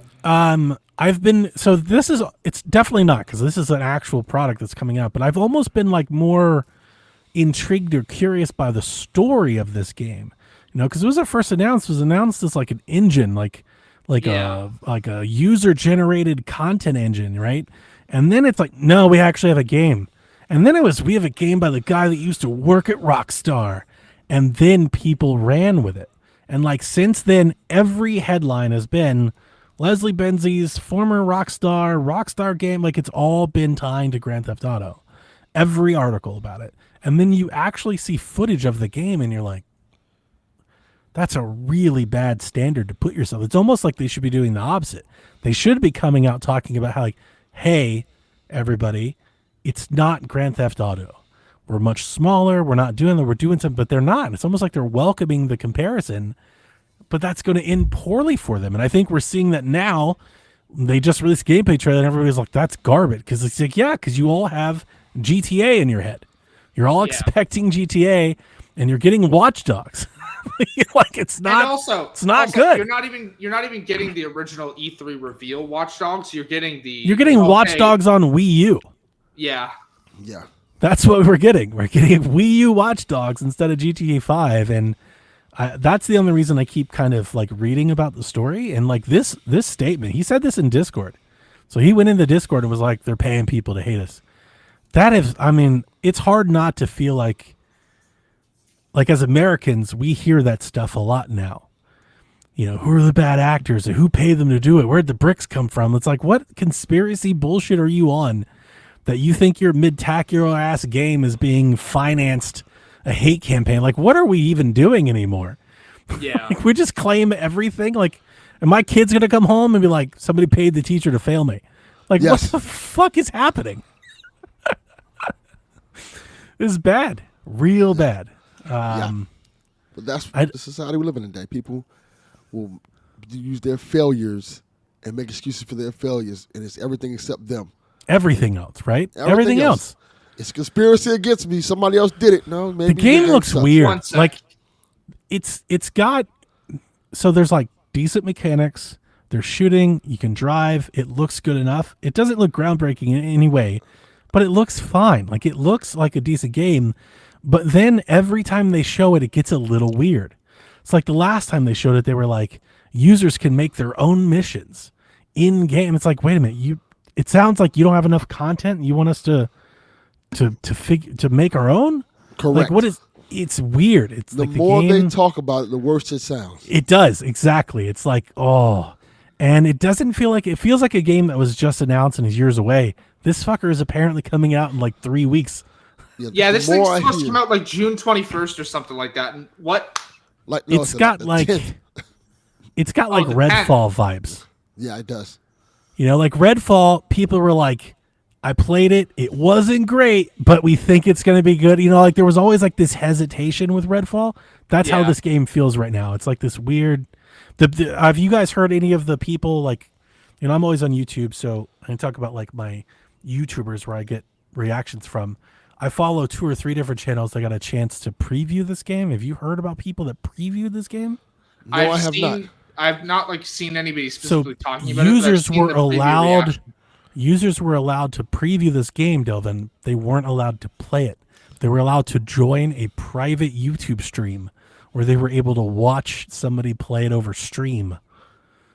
Oh, that was the game's preview. They wouldn't even let you touch the controller. That is red flag numero. Right, like 12,000. huge. Like that's like the weirdest press preview I've ever heard. It's like, we want you to preview this game and generate content for us, but we're not actually going to let you play the game at all. Like I've heard of previews being via streaming, like you stream the game and play it because they don't want to send you a build or something. I've heard of that. This you don't even get to play. It's like, no. We've prepared some footage. We'll let you watch. You can watch this. That's your preview. That's crazy. It doesn't sound very confident in a game that's about to release. I'm curious. It's a weird story. Were they actually playing the game then? That is a correct thing to be curious about. Or what are you playing the game on? Yeah. Like it's a weird story. That's the only reason I keep sharing articles about it. Like it's just weird. The more and more I hear about this game, the more and more I feel like it's going to be a disaster. What it sounds like to me, and I'm just reading the tea leaves this could be way wrong. So by no means is this a judgment on the game. It sounds like a person with a name and maybe some friends sold something to an investor that had a lot of money. Yes. and had fun. Like that's kind of looks like how it's playing out. You know, it's like, oof. I don't know. Maybe it'd be great. Listen, I hope it is. I would love for reviews, even if it's not great. I would love for reviews to be like, you know what, I had fun. I might play the game because, as I was talking when I was talking to Dev about this earlier, somewhat saddening realization. It's not new, but we just don't get games like this anymore. Yeah. You know, and the generation that I think we, if I could speak for you guys, maybe not, but in the generation that like we were really getting some games and really getting into this, that E3 generation and that 360 PS3 we had a lot of these games. They were coming out every year. We had 3 or 4 to choose from every year. And in recent years, it's like they've all gone away. Yeah. Like they're all samurai games now. Every one of these games is just a samurai game. Yep. And like that open world crime driving game, like that whole thing, that GTA clone is gone. Yeah. And that's crazy because it's the most popular game in the world. It's sold over 100 million. You'd think you'd have to be very good at it to be successful with a decent clone of it. Like, you know, even if GTA 6 is bad, it's going to sell a billion gangbusters. copies. It's Gangbusters. It'll sell. It's Even just- if it's bad, it'll sell. yeah. People are legit excited for GTA 4 because there just aren't any other alternatives. Dude, because there was the leak, right, that there was a Red Dead 2 60 FPS patch at some point in development and a GTA 4 remaster that got put on hold for GTA 6. But now that GTA 6 has been delayed, rumors keep popping up that at some point they might release those. I would drop money on both of those. Like, It's crazy. dude, That you talk about Delvin talks about all the time. And he's like, man, we got, multiple Uncharted's and The Last of Us on the console. It's like, dude, we got a whole fucking batch of Saints Row games and The Godfather and Scarface and Mafia. True We Crime, had them Sleeping all over the Dogs. place. They were everywhere. And Dude, I'm now we still can't forever- get one. I'm We can't- forever sad that Sleeping Dogs didn't Get like one a decade. Now it's being somewhat facetious. We got Watch Dogs Legion and Saints Row, and they were awful. So like that's Yeah. They were not good. so outside of those competitors, it's like we've got like one a whole gen. Like it's really sad. Where's you my know, for Sleeping me, Dogs? Give me That'd be great. Just remaster that. Well, they already did remaster it once, but do it again, please. Right. That's what I Please, mean. like, do it That's again. what I mean. Like bring that forward. Put that on Switch too. Put that on You know, PS5. make that I'll play it. I PS5 love Pro that game. enhance. Yeah, do a I native love that update game. of that. I love Sleeping Remake Dogs. that in Unreal Engine 5. You're remaking everything else in fucking Unreal Engine 5. Do that. But yeah, no, it's kind of sad. I still think my favorite thing about Sleeping Dogs at this point in age. Sorry, I just wanted to bring this up. Is every time the game goes on sale and Warrior 64 tweets out that Sleepy Dogs. Sleepy Dogs. Yeah, that's like for no other reason. I really wanted to root for Mind's Eye. Yeah. You know, like I hate the CEO comment, but like I want it to be. I would love it to be good. I would love nothing more than would like, too. here's a cool clone kind of game, and like it's like awesome. Can't wait. But nope. I think the nearest like thing like that we have now is like Far Cry, and that's people would argue maybe the potentially different delayed genre. until next year at the earliest, and it's also a different genre. But it's like that's the only kind of thing that's like even somewhat similar to these days, really, right? We had Cyberpunk. It was going on almost 6 8 years. years ago. Yeah, it's like it's been a while. Like it's kind of you could start to count on one hand how many of these even like have come out, and that's nuts to me because it felt like that was all the rage. We just got so many of them, and then they just. I mean, it's not they haven't gone completely away. Again, there's samurai games, and there's a shit ton of those. So they just all became samurai games. Yes. We have 40 samurai games to choose from. So, Bloomberg reports that Apple is set to launch a dedicated video game app across all of their devices. And in the headline, they put around the Switch 2 launch, as if this is some sort of reaction to the Switch 2. If it is, which I don't think it is, but if it is, I would put it in the bucket of the PlayStation and their sale. Now, PlayStation was going to have their days of play sale anyway, but you make some noise because the Switch is about to make hay, and You want to put it on there. And Apple's probably thinking like, hey, let's remind people we got games too. It's not going to work, but Let's remind them. Please don't. I'm excited to see what this could be. I definitely think any hope would set you up for disappointment, so I won't predict, but like we have these controllers, right? The backbones and stuff, and they have like little launchers on mobile where you can launch games across from all these different things. Like Apple should have been doing that a long time ago. Like you should hit the game icon on your Apple TV or your phone, and it should launch like a console experience on your phone.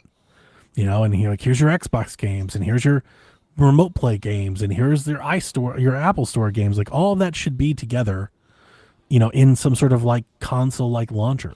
I hope that's what this is. It also could just be, a page to advertise, Candy Crush or something. I don't know. So I don't want to get any hopes up, but I remain optimistic. It's like maybe somebody at Apple over there is going to get their shit together and actually deliver a video game playing type of experience, because Apple's got it. Kind of like what Xbox is. Well, Apple has it. They've got a console connected to your TV. They've got you connected to your phone. They can share that experience across devices. If they just made a controller or like a portal, dude, Apple would be set to really do some shit.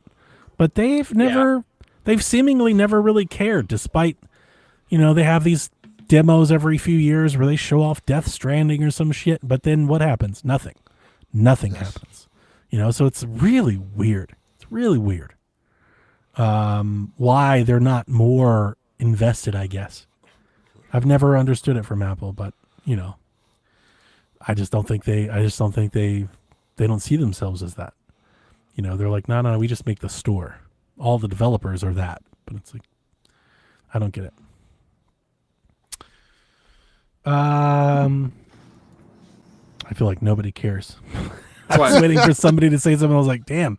But I gotta get D-Life on next time. Absolutely not. No. I don't give a shit about Apple gaming. I'm sorry. Cyberpunk 2 has entered pre-production. Hell yeah. See it 2031. PlayStation 7. Donnie, you know how much people didn't care? As you were talking about Apple products, Jess started asking, do we know about any good comic pods? She's asking for podcast recommendations. You got anybody got a recommendation I can listen to anybody else instead of besides this? you guys right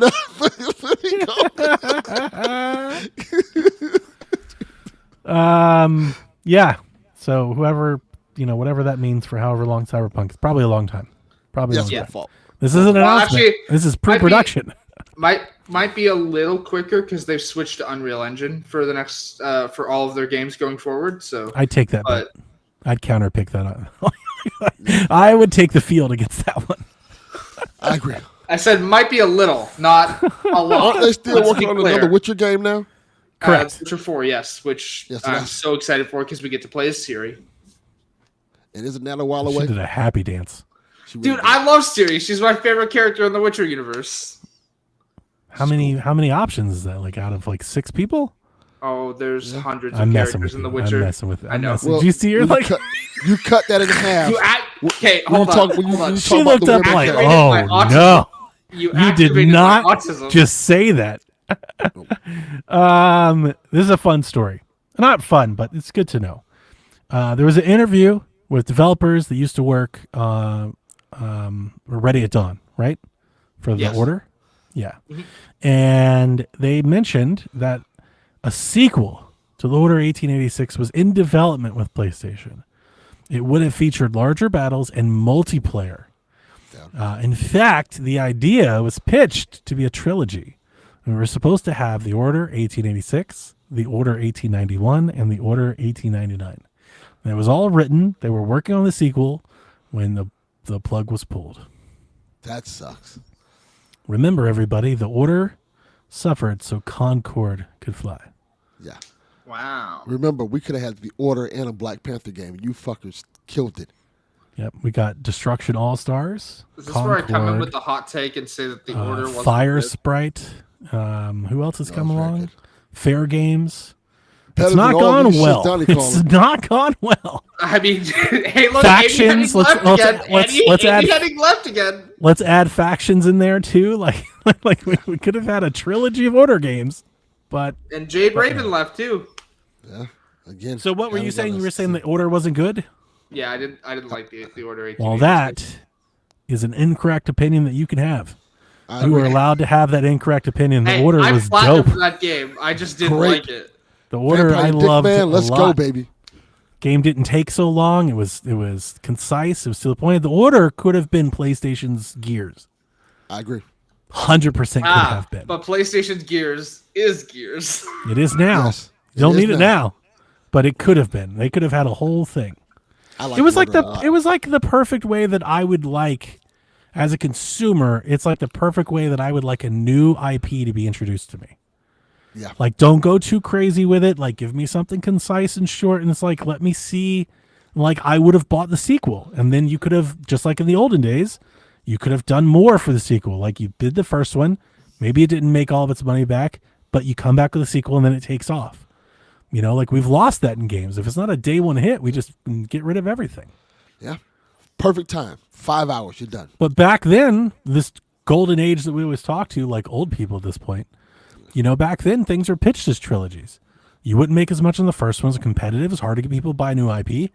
But you make that up because you'd have the engine and the assets, everything to quickly do sequels. And you do the second one and the third one. Yeah. You know? And if it was really good, the fourth, the fifth one. Kind of hate to see it. I would have liked to have seen the Order. I appreciate that we're in a time where people make games that are 200 hours long and people only pay like 15% of that 200-hour long game. So it's like a lot of people just don't even see most of the game. Or that there's a group of people. I won't say how big or small they are. People would say they're a minority. I don't even think it matters. But you can live in a world today where you can make a video game that's 80 or like 40 or 50 hours, and people on the internet will yell at you about it's not long enough Yes. to justify the price. But then they get the game and they only play 10 hours of it anyway before they move on to the next game and the next game. Exactly. Like, that's wild.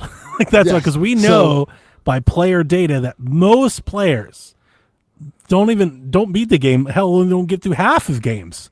Yes. But then there is a large amount of people there, and it's like, how dare you try to sell me a 20-hour game for $70? Like, bitch, you don't even play 20 You hours. don't even play 20 hours. You might as well just play the 10-hour game. Yeah, that's always a funny juxtaposition. Sorry, while we're talking about this, I just watched one of the rabbits pull all of their hay out of their hay container and just drop it on the floor. Nice. Yeah. Good job. I couldn't do rabbits. I couldn't do rabbits in the house. Dude, I love both of them. They're so Cute. I had a adorable. girlfriend that had a rabbit. Like, they're very cute, but it's also like, it's not a. I mean, I don't want to throw shade at bunnies. I'll leave them alone. No, they're adorable. I love them. I love it. It's like I was to say, they're not like pet-like. I know they can be like but they're animals. Like, Yeah, there's like difference between it and a dog. Like, there is a difference. Can Yeah, they they're not both be domesticated. pets? Yes, but it's different. Like, it's different when you have a bunny rabbit. And I say that as somebody who used to live with somebody with a bunny rabbit. Like, I've been there. It's a little bit different. It's like, kind of like having like a goldfish. You know, it's like, it's different. Is it a pet? Sure. It's not the same. Hideo Kojima confirms that an anime is being made off Death Stranding. That could be the Great. most confusing anime I in don't- history. I don't know that we need more multimedia Death Stranding stuff. Are you Who doesn't want sure? to watch an anime where 80% of you walking around carrying boxes to people? Who doesn't want to Hey, watch if anything, anime like, that's how dragging long is that anime? Is it like music one nonsense? episode? It's gonna be 12 episodes, and ain't shit gonna happen to like episode 8. So Dragon Ball Z? Yeah, pretty much. Sign me up. Like, sounds Yeah. dope. Every episode, he's just dropping a box off to somebody and hearing their story. How many times is Jeff Keighley going to show up in the anime? 7. Oh yeah, he's the narrator. Yeah, He's doing the whole thing. he is deaf or stranding. One of them. Are you guys getting Death Stranding? Is that coming out soon? It's June. No, the next That's a video big I'm game probably- for you guys. That's like a tentpole release. I love for you Death guys. Stranding. Dude, I I love the own first Death one. Stranding twice and I haven't played it at all. I love Death Stranding. I beat And Death also, Stranding. the next video game I probably buy is Tony Hawk's Pro Skater 3 and 4. Yeah. I'm not going to buy it. I'm playing on Game Pass and wait for the Switch port. I think Death Stranding is going to come to Switch too. I've been Yes, it calling is. that one for a while. Yes, it is. Was Yeah. Death Stranding popular that we need an anime? No, D-Life. It was not popular. But to be fair, most How of these popular movies does that are, anything have to be to get an anime, though? I was They going to make say animes that. about To be everything. fair, most of the things that we're getting movies of now weren't Yeah. that popular to get a movie. Yeah, good point. It's like, yeah. Yeah. And We animes have are an much less Until- than that. We have an Until Dawn movie out right now, as you can go see. Okay, hold on. We have an Until Dawn movie out right now that doesn't even follow the story of the games. It's not related at all. It just uses the name. Correct. Really? I didn't know Yeah. that. Pretty much. Nothing happens until Dawn. I'm not It's going to just watch that. It's a movie that they made. They Also, were like, hey, they turned I counted Until Dawn today. Today I watched my 10th horror movie so far. Hell that's yeah. good. I hit They- 10 today. I've watched 5 so far, and all 5 of them have been Final Destination movies. I mean, that's fine. Anyways, they turned Until Dawn into a time loop movie. That's what the movie in theaters right now for Until Dawn is a time loop movie. Yeah, definitely not watching that. Yeah, I mean, I they- watched 10 new horror movies for Decade of Horror. I've done 10 this year so far. I have to. It's pretty happy. A lot of about them I it. didn't like. It's not a, yeah, as I say, it's not overly not a great list so far. I will say this. My number one has been determined already. Ready. It's going to be really hard to throw off my number one. Sinners. My 2, 3, 4, 5. You're The correct. Sinners, right? Yes. My I 2, haven't 3, seen 4, Sinners. 5, I'm 6. gonna let you know this now. I haven't seen it yet, but I talked to my movie bro, the guy that does all the movies. We talked for maybe an hour about Sinners, and he tells me, he's like, dude, it's not really like a horror movie. So prepare to be challenged. If I agree with that It statement, is prepare to be challenged.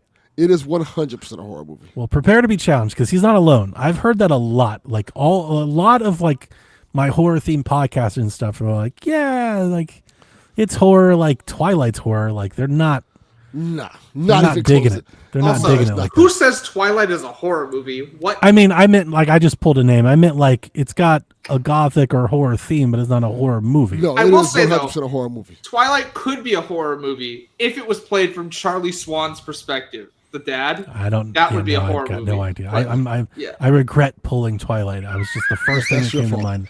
That was I your regret that. Yeah, I You- apologize. I apologize you to the activated listeners, my autism and I again. apologize to Delvin. fault.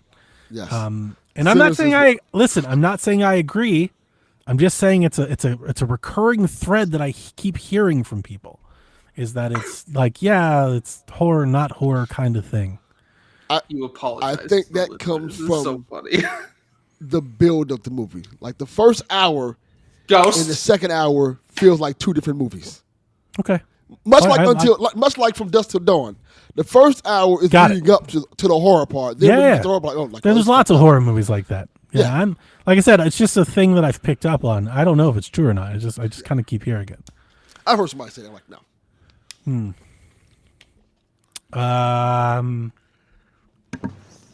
Yeah. My favorite so far is The Ugly Stepsister. My favorite so far. Need to So watch far. that one. It's not a great list so far. I mean, it's a fine list. That's not overwhelming. Yeah, I've had a lot of misses. The Ugly Stepsister is Cinderella, but the horror movie. I did think I saw a trailer for that movie. I didn't watch it yet. Yeah. It looked interesting. It's interesting. That's maybe a better way of putting it. It's interesting. In the rumorville, Yuri Lowenthal says the Persona 4 remake, which has been rumored for years now, he says it's real, and then goes on to say that he won't be returning to it as he's not welcomed. They don't want him back to voice. They don't want Spider-Man? well, he's Nope. union, so Damn, that's Is that cool. why? they're still on strike. Oh, I didn't know that. They were like, fuck you, Spider-Man. We don't want you He back. said that well, I mean, then why would he say they don't want him? Because his tweet, I didn't write the exact words down. It's everywhere. It's a headline. People have probably seen it already. It's very specific. He's like, I begged, and they don't. Like, it's personal. I don't think it's a union thing. They don't want him. I think if the strike was not a strike, they still don't want him. Like, they don't want him. Yeah, that's fair. Also, I have the quote. The quote from him is, and for those who keep asking, no, I will not be returning as Yosuke for Persona 4 remake. I asked, maybe I even begged, but they don't want me to come back. Do you know what my it's not a favorite union thing is? thing. This It's this not hasn't like, hey, been we're on strike now. officially announced. He should not have said this. This is not. I think that's why he did it. Yeah. This is his swan song fuck off then. I Yes. think that's why he did it. Yeah. That's It's a great because way it's to get probably getting announced next blacklisted week. from other projects. Well, it's probably getting. No, he won't. I don't think that. Maybe in Japan, maybe by Japanese developer. I don't think that's something that's going to harm people like moving on. You know, like it was. I wouldn't say it's his character. It's definitely their character. But like he was the voice. You know, like I think a lot of voice actors would probably feel the same way. But maybe he was too expensive. I don't know. Who knows? Probably. But I imagine, like, I thought this game might be announced next week, and that's kind of what I think is happening. I mean, I do think he's kind of giving them the bird right before they go to announce their big announcement. We'll see. Maybe it won't be announced, but it's been in the rumor mill for a while. Yeah. We've been hearing about this thing for a couple years now, so it sounds right. And they've been real buddy with Xbox lately. Maybe this is one of those like third-party Game Pass announcements. Maybe. Can see it. The Rude says, work had the Rude working overtime this week, so the Rude is tired. We all got the Elden Ring Night Ring score right, so the score is tied 1 for all. So we all start at 1. We all start back. Yay. Delvin, you have the very few questions that we have. All right, let's get to these questions then. From Indie Techno, can the Knicks make a comeback? No. Nope. Who is going to get centers on June 3rd digitally? Me. Is Devs me going to too. be in line at 9 p.m. Pacific time June 4th to get us into? No, he's Nope. not. No. Yeah. Absolutely not. That was easy. They're trying to blow my Cavs up. Everybody's in shambles. Why? So the sports fan, like even Jack's the next day Jack had trades. He's like, we're trading. I'm like, why are you trying to blow the whole damn team up? Like, Yeah. you lost. He goes, If anything- he's like, we can't win with these players. I was like, you didn't win with them this year. That doesn't mean you can't win them next year Correct. or the year after. Like, let them play together. Damn. The big three didn't win their first year. But how many times did the Celtics lose? They go 5 years in a row and lose before they broke through? Like, that's not how this works. Gotta I don't give get it it, time. dude. They want to fire the coach, fire the player, and get rid of Jared Allen, trying to ship out Darius Garland. I'm like, damn. No. Let them play the way they are. Here's the thing that I was telling my son today. I'd love to hear your thoughts. You know, my son's giving me all these reasons, like Darius is too short and he's not big enough, and he's giving me all the reasons why he thinks it doesn't work. And I go, hey, I was like, so I hear what you're trying to say. I know you want to change the team. I was like, but do you ever think that like change for change's sake isn't always the best idea? I said, listen, you could be a lot worse than we're going to go to the playoffs and compete for a title for the next 3 or 4 seasons. Like, it could be a lot worse than that. And he was like, that sounds like loser mentality. And I was just like, You're a loser. so I get like sports fans always want to win the title. I get it. But based on what the Cavs did this year and the young players that they have and that they're all under contract, I look at that team, it's like they are competing to win it. Like, they are in the mix. Maybe Yes. they're not the favorite, but like, do they have a chance? They are one of the few teams that have a chance. Yes. There's probably 6 to 8 teams that realistically have a chance of the title, and the Cavs are one of them. Yeah. And maybe they're not better than the Pacers. Who knows? Maybe they're not better than. Maybe they are. Maybe they are. Maybe next year they are. Maybe this was the off season. They were better than the Pacers last year. You know, like maybe the Pacers just played well. I was like, I looked at him and I said, is it possible that instead of them not being capable to win, is it possible they just lost to a better team this season? Yeah. I was like, why doesn't anybody ever just think that simple? It's like, man, they were better. Well, sometimes teams get cold in the playoffs. It happens. Correct. Everybody's trying to blow it up. Yeah, people just blow up in the playoffs sometimes. Sometimes they just burn out. And it just They're trying to doesn't work trade out. Jared Allen to the Lakers. They're trying to send Darius Garland to the Minnesota. Like, I'm like, what is going on? Contrary to I popular got no belief, idea. it's very hard to be the number 1 seed and continue with that same intensity throughout the playoffs. Yeah. It's not an easy thing to do. And I was just like, I mean, it's like, I feel like the difference being that like he grew up in a level where the Cavs were competing for titles and they were like, I was like, he doesn't understand how bad it can be. Yeah, he was there with LeBron. Yeah, it's like, dude, it can Very be different. It can be way worse than this. Like, chill out. was Like, there this with is pretty LeBron. fun. The team was wins there with- lots of games. We got a chance. We're in it. Like, have fun. Enjoy it. Yeah, you was there with LeBron. You were there with Brad Daughtry. Correct. Let's keep it a buck. Hey, dude, he was dope. He was. I have no idea about any of this. You got it, Haley. All right. Our next question from Free to Play Joe. Excited for what the heck is this? SGF predictions? What is that? Summer Games Fest. Oh, Summer Games Fest. That's what they call it? FGF? Yeah. I don't think that's what they call. I think, but yeah, that's That's what Free to Play It's Joe the calls it. acronym. He's the just making acronym, up yeah. shit. People just He's shorten it to making up shit. SGF. I think they just shorten it. Yeah, it's better than typing out Look Summer Games Fest. Look here. Yeah. Look here. E3 was Free to Play better. Joe. Your name is Bro, these F2P Joe. cats. Yeah, Spell he it out said his for me. own thing. Free to play show. Haley, since we talked basketball, you excited? Yes, I'm very excited, but not really for SGF proper. I'm just excited for the Outer Worlds 2 showcase. Okay. I'm Nice. not. I don't know what they're showing. I'm actually. My, I want to say that we're going to see more of THPS 3+4. That would Maybe make sense. that'd be nice. That would make sense. UPS 3+4? Oh, Delvin, you're not excited for Summer Games Fest? no. Yeah. My Summer Games Fest comes next week. Correct. It's called Nintendo Switch 2. That is correct. Yeah, I don't have one, so The rest Raven, of give that, it down. I'm gonna join you right on your answer. Like, I'm always excited for games, but you know, we've done this for years now, so this is beating a dead horse. I'm not really into the Summer Games Fest thing. yeah. So, and even with Xbox, with everything that they're kind of doing, like, I'm sure their show is going to be great because they've got so many studios and stuff. But it feels a lot more like an EA or Ubisoft show than it's like I'll just see the games. I'll see the announcements when they're made. I think the Yeah. Xbox show is They'll going to pop be where up they on announce, Blue Sky and stuff. Yeah. Starfield for PS5 is probably at the Xbox show. At the Xbox show, yeah.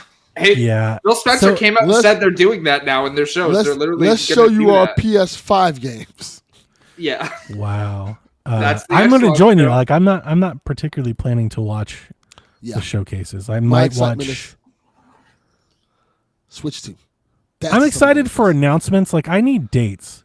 When is Yeah. Mafia coming? When is Dying Light coming? Like, I'm interested. Is Hot Shots popping up? Like, So I need the dates. Dying Light Discord did say that updates on Dying Light will be coming soon, and they just I had figured. community playtesters actually playing the game recently. So Yeah. So I'm interested. Obviously, I'll be. You know, listen. I get that I'm one not for going to free be. because I bought. I the do want to Ultimate. play it. I'm not doing any of these things. I have off next week, and I'm taking it off to play Switch 2. That's it. Yep, that's So fair. I'm not watching the showcases. I'm not live tweeting. I will see the announcements as Wario tweets them as they pop through our Discord. I'm sure I'll do it for the notes. I'll pull some notes together for the show, but that's it. I'm not partaking this year. I'm playing Switch 2. I took the time off to play, not podcast. So, but I need dates. I would like dates so I can line up the rest of my purchases for the year. And I will say this, with GTA out of the way, the fall is open. There's some space Dude, here for I somebody was- to come in here and make some fucking money. Like, I somebody was put so some worried games out. about having limited time for Borderlands 4 in the fall. But Yeah, 100%, Borderlands is going to be eating 4 right now. Dying Light has And- a good opportunity. If Dying Light the Light's Beast supposed to be is this good, summer. Dying Light is supposed to be this yeah, summer. but they haven't said anything about it in so long. Like, I feel like summer's, like, if you're releasing summer, you've kind of run out of time to announce the release, right? Yeah. You know, what are you going to do? Like, it's out next week? It's out next month? It's like, It's probably going to come out in August. I was going to say September, August. Like, that's still summer, I guess, to some people. Yeah. Yeah. And that's fine. Like, there's a space here for some games to make some May. So I'm here for it. I'm interested to see the announcements, but I won't be watching the shows. I haven't liked any of the Keeley things. And then my other habit is that, like, all the other shows that we have now, we have like fucking 48 showcases. They're Yeah, all like so indie many. showcases, so it's just like the same indies or obscure. It's like, it's too much. We're just seeing too Is many games. Devolver doing one again? The last I saw, they tweeted that they were announcing some news, but I hadn't seen anything since then. So I imagine if they did it today and I missed it, maybe they announced the date, and then I if not, still maybe love that GIF of Suda51. Smells like Sounds like drama. some if not today or tomorrow. I mean tomorrow or the day after, maybe they'll Yeah. announce a show. That'd probably be the one that I'd stop to watch. I'll watch Devolver if they're gonna do something. I'll tune in. I'm like, is Ubisoft? Do they still do shows? We don't actually know because all of their games got pushed. So And if not canceled, I mean, they canceled a lot of unannounced games. yes, but Far Cry and whatnot is definitively still happening. It's just games delayed. been pushed, and we know there's at least 6 Assassin's Creed games in So development. we used to have a Ubisoft showcase, an EA showcase, a Square Enix showcase, and all of that has been replaced with this SGF. version of indie devs, this version of indie devs with trees, indie devs with clouds, they all have like a little niche. So, but it's all the same. I won't say the same thing. That's being reductive, but it's overload.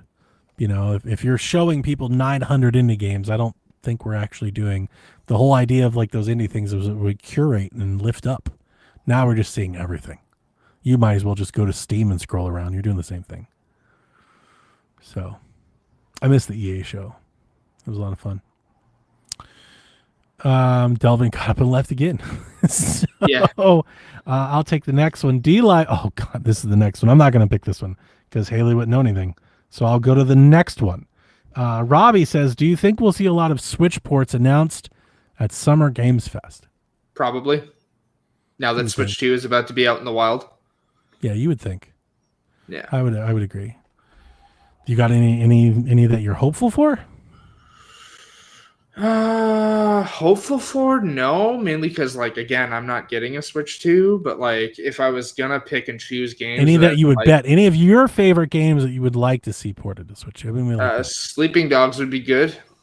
I don't even know if that has a Switch Switch port. No.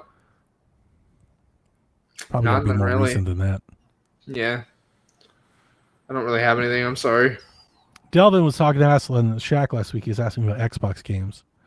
And I had mentioned that, I felt like, they've got, I would imagine, Gears could be announced for Switch. Gears could go, yeah. Forza, you think Sea of maybe, Thieves, yeah. Sea of Thieves is already over there. Was the other one that didn't.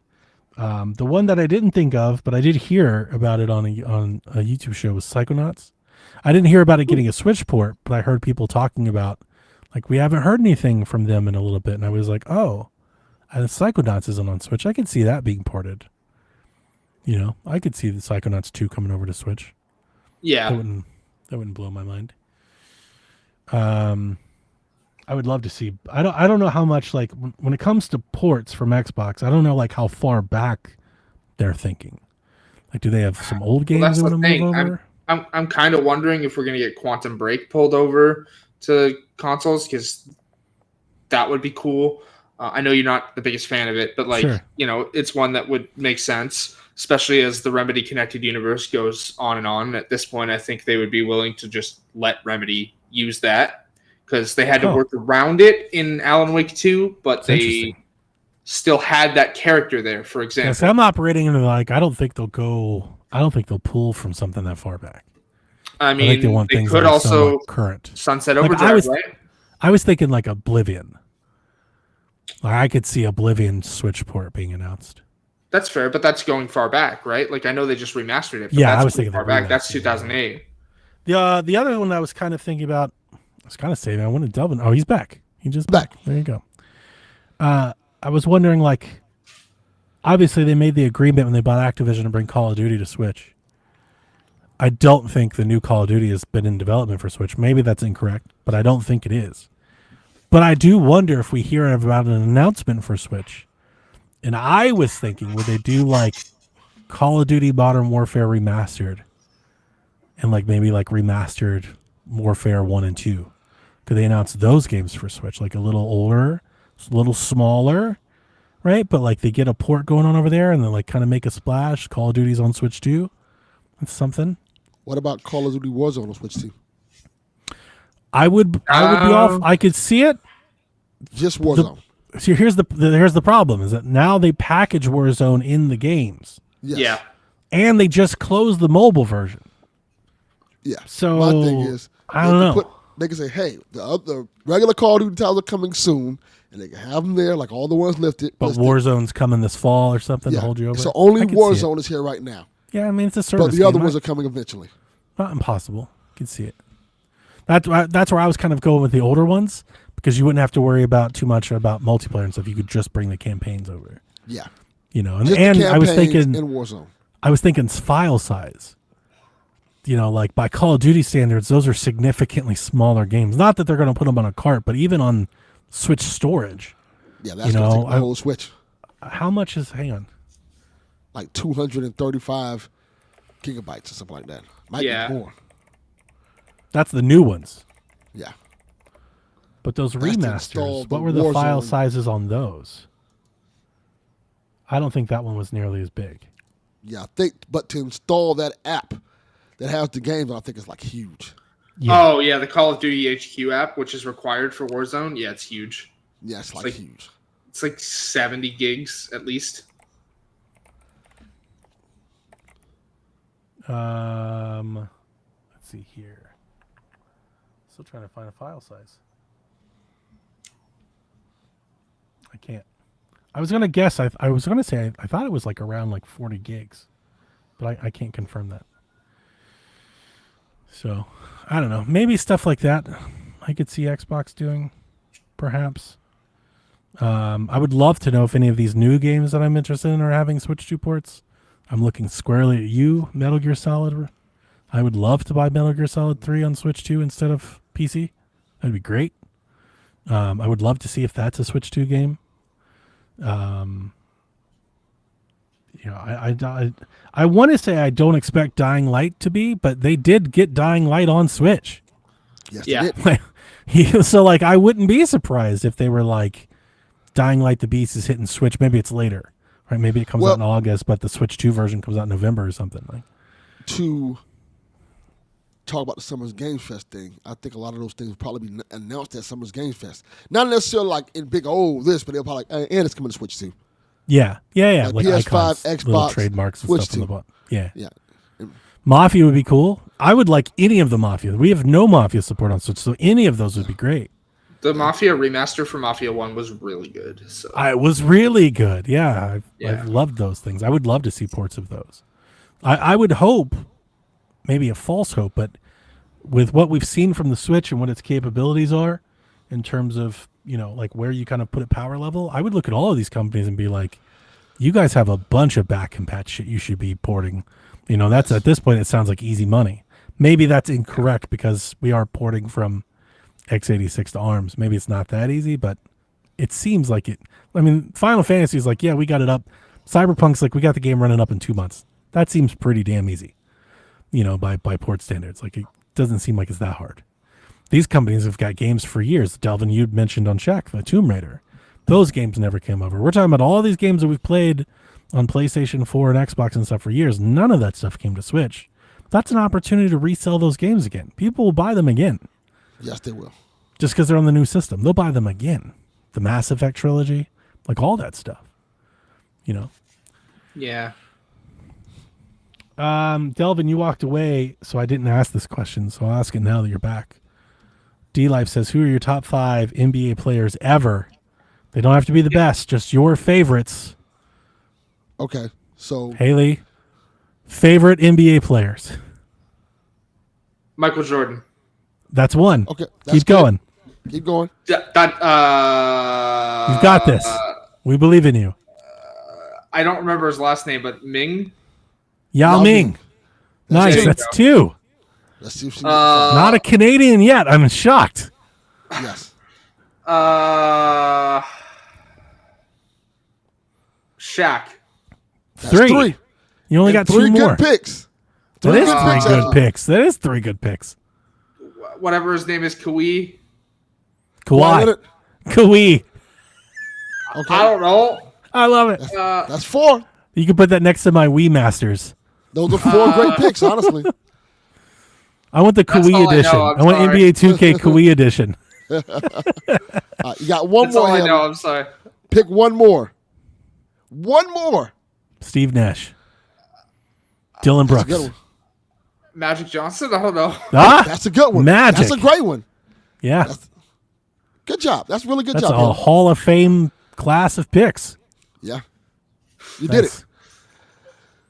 My top 5 NBA players is Shaq, Yeah. Magic Johnson, Michael Jordan, Allen Iverson, and Dwayne Wade. Thanks. I struggled Huge with second. this question a lot. I think more than maybe you guys would believe. Because I'm not a players person. Probably not as hard as I struggle. Maybe You actually you did really might be good. surprised. I'm not a players person, so I don't keep favorite players. My favorite players are my favorite players that played for my team. I'm a team person. Players come and go, right? But you root for the team. I root for the jersey. I know Dev and I have always disagreed on that. Dev is a players guy. He goes I wherever the am too. player goes. I'm not. I have a team that I root for. So when I think my favorites, not best, my favorites, I think of personality and achievements as Cavs. So I made my list, and they're all Cavs players. And my first one, I'm going to go in descending order. My first one was my first love. The one that got me into basketball, the one that got me as a young tyke, kindergartner coming through, Mark Price. Cavs legend. That's a good one. I think one of the more underappreciated players of his era. He was great. Mark Price was amazing. Those Cavs teams won. They went to the playoffs. And he is not nearly as remembered as a lot of dudes from that era. His name is forgotten about because the Cavs were in the shadow of Michael Jordan. The Yes. Bulls were great. Kind of like the Cavs now, they weren't good enough to win, right? But that doesn't mean they weren't good. They were very good. And that team is kind of what got me loving basketball. I remember watching them on the TV when I was very young, my earliest memories. Mark Price was a dude. I believe the claim to fame is he's one of the few people that are in the 50, 40, 90 club.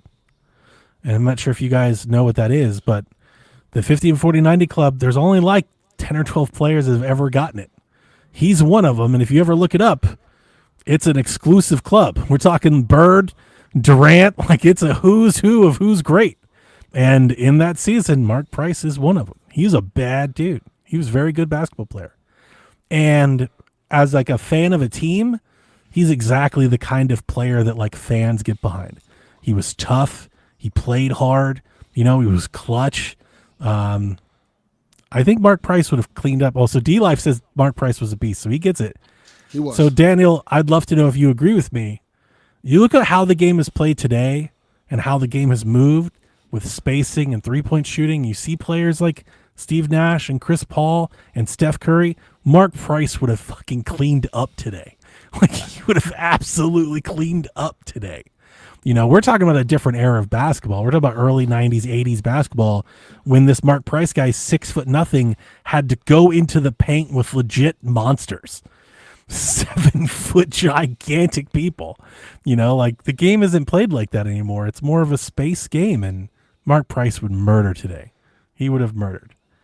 So he's first. I'm not going to do a whole story for everybody on the way down. Hold up. Before you could go on, 'cause I think we probably should clarify for people who don't know what the 50, 40, 90 club is. Sure, yeah, please. Yeah. It's an exclusive club that requires players to shoot at least 50% from the field, 40% from the three-point range, and 90% from the free throw line in a regular season. For a season. Not a game, a season, a whole season. And if people don't know this, that is a very hard stat to achieve. Yeah. Very hard. So he was a dude. My number 4 pick is Delonte West. A lot of it's charisma.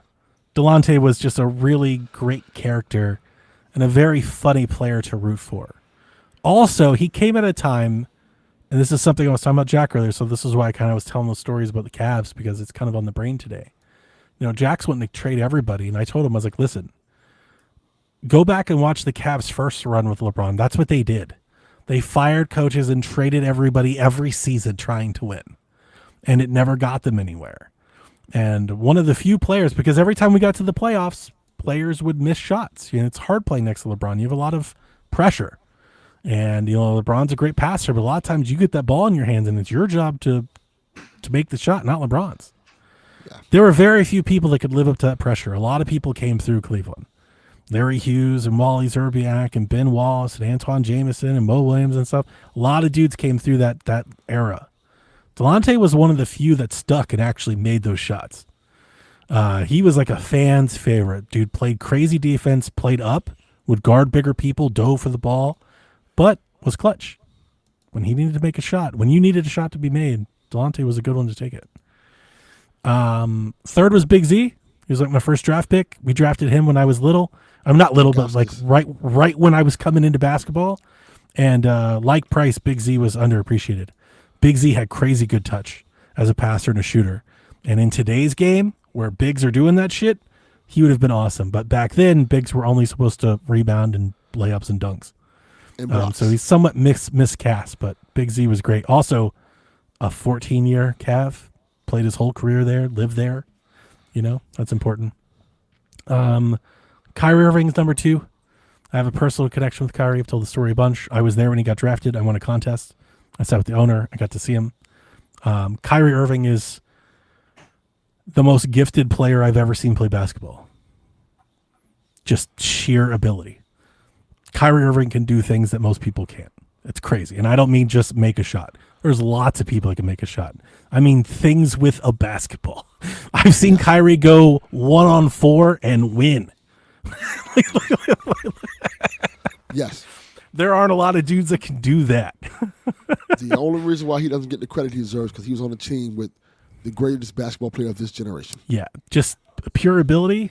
Dude, that kid did crazy. I don't want to sound hyperbolic, and then maybe if I haven't really thought this through, so maybe I could find somebody later. If he's not the best, he's definitely one of, but I think maybe the best under the basket player I've ever seen. But like what he can do with his left hand, right hand, spinning the ball off the boards, playing in traffic, playing with bigs, Kyrie was a monster. Kyrie's incredible. And then, of course, number 1's LeBron James. Hometown kid, Yes. did the whole thing, came to the Cavs, went through everything with that guy. Went through all the heartbreak, all the loss, the decision, the return, and finally capped off the championship as a storybook tale. He's one of the greatest players to ever play. He's an absolute beast, and we love him. Yeah. If you are wondering what my non-Cavs team would be, I put Kobe, Bird, Dream. I specifically put USA Melo. Captain Melo was awesome. Yes, he was. You're good. No, you're good. I also thought of Nash, Manu, Charles Barkley, Russell Westbrook. All great players. Yeah, super fun. Fan favorites. Our last question is, let's see here. Yep, our last question comes from Indio Techno. F, marry, kill. Say. Oh, okay, thank That you. I do That's know. what I needed. Marry, fuck, kill, PS5 Pro, Xbox Series X, Glitter Edition, and Switch 2. Okay. Didn't we have another question? I feel like we're missing a question. We might Let me be. go I check. don't think we are. You answered Anyways, I something. can answer this question while you look. Marry What? PS5 Pro, fuck Switch 2, and kill Series X. Fuck Switch 2. Why you say fuck me? All right.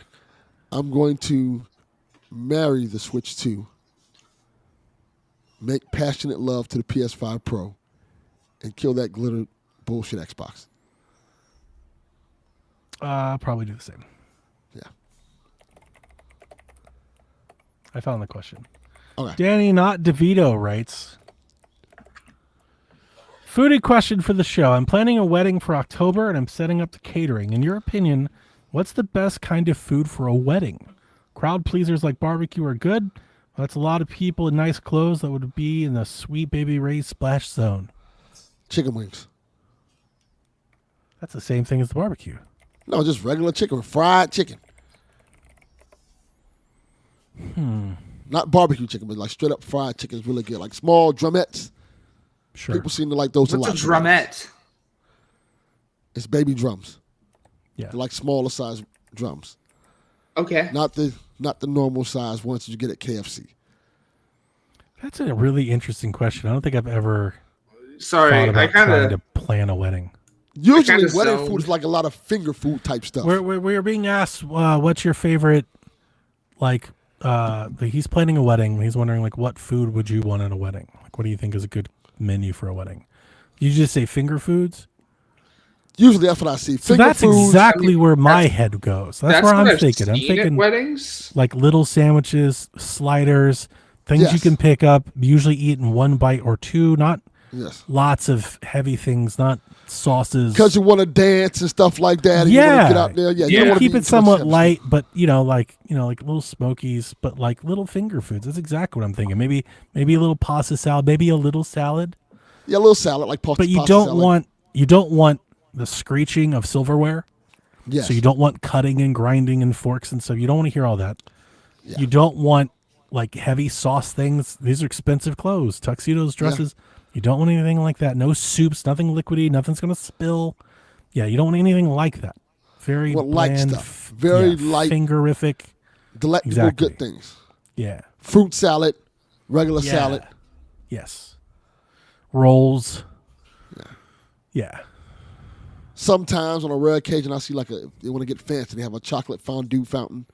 Yeah. People can get that type of stuff. But yeah, I Googled it and somebody said a sushi bar. I would love a sushi bar. that's a good one. That's a That really sounds good ideal. one. That Can you might imagine be you perfect. have a sushi chef on that just makes sushi for people? That'd be Make crazy. sushi for good. you on it. That would be great. Yeah. That'd be crazy. I ain't got it like that. But You will get a bag of Doritos from me. A bunch of Doritos, dip. Yeah. Nah. French onion dip, French onion dip, Fritos, Fritos, Chex, maybe, Chex Mix. some Vienna sausages. How about like some little Debbie's in the wrapper? Like they're all placed Yeah, out nicely, just but like they're Placed out prepackaged. nicely. Yeah, prepackaged. You ain't gotta worry about getting no germs. Just here you go. That's hilarious. But yeah, things you that's can eat without silverware would be like what I would focus on. I agree. You don't want nothing heavy anyway. Because like I said, you're gonna be dancing. You're gonna be dancing. You're gonna be drinking. You don't want Drinking. nothing heavy that's gonna make you fall asleep. That's really what the food is for. It's for the alcohol. Yeah. So, what about like French fries? Is that too greasy? You don't want things that people on A people's little hands. bit, yeah. But you don't want it to be too much. That's the you problem don't with wanna like get chicken your wings and barbecue. You don't want that stuff to be on people's hands. But what if it's a dry rub chicken wing? Yeah, I guess maybe. Put That's it- why I'm thinking like the sandwiches and stuff. The stuff you can grab and there's no problem. Like I'm just a getting lemon, I've seen at weddings. like a lemon pepper chicken wing or something like that, or salt and pepper. Or And she's speaking like a true Atlantan. Yeah. Lemon pepper wings. That's how weddings down here get down, Haley. dude, I love lemon pepper wings. They're so good. There you go. That's the whole city down here. They were renamed the name to Lemon Pepper, Georgia. That's it. Those are the questions. That's it. We made it. We did. Woo! You want to sign us out? Yeah. Thank you guys for listening. We're out. Peace. See you next week. Switch 2.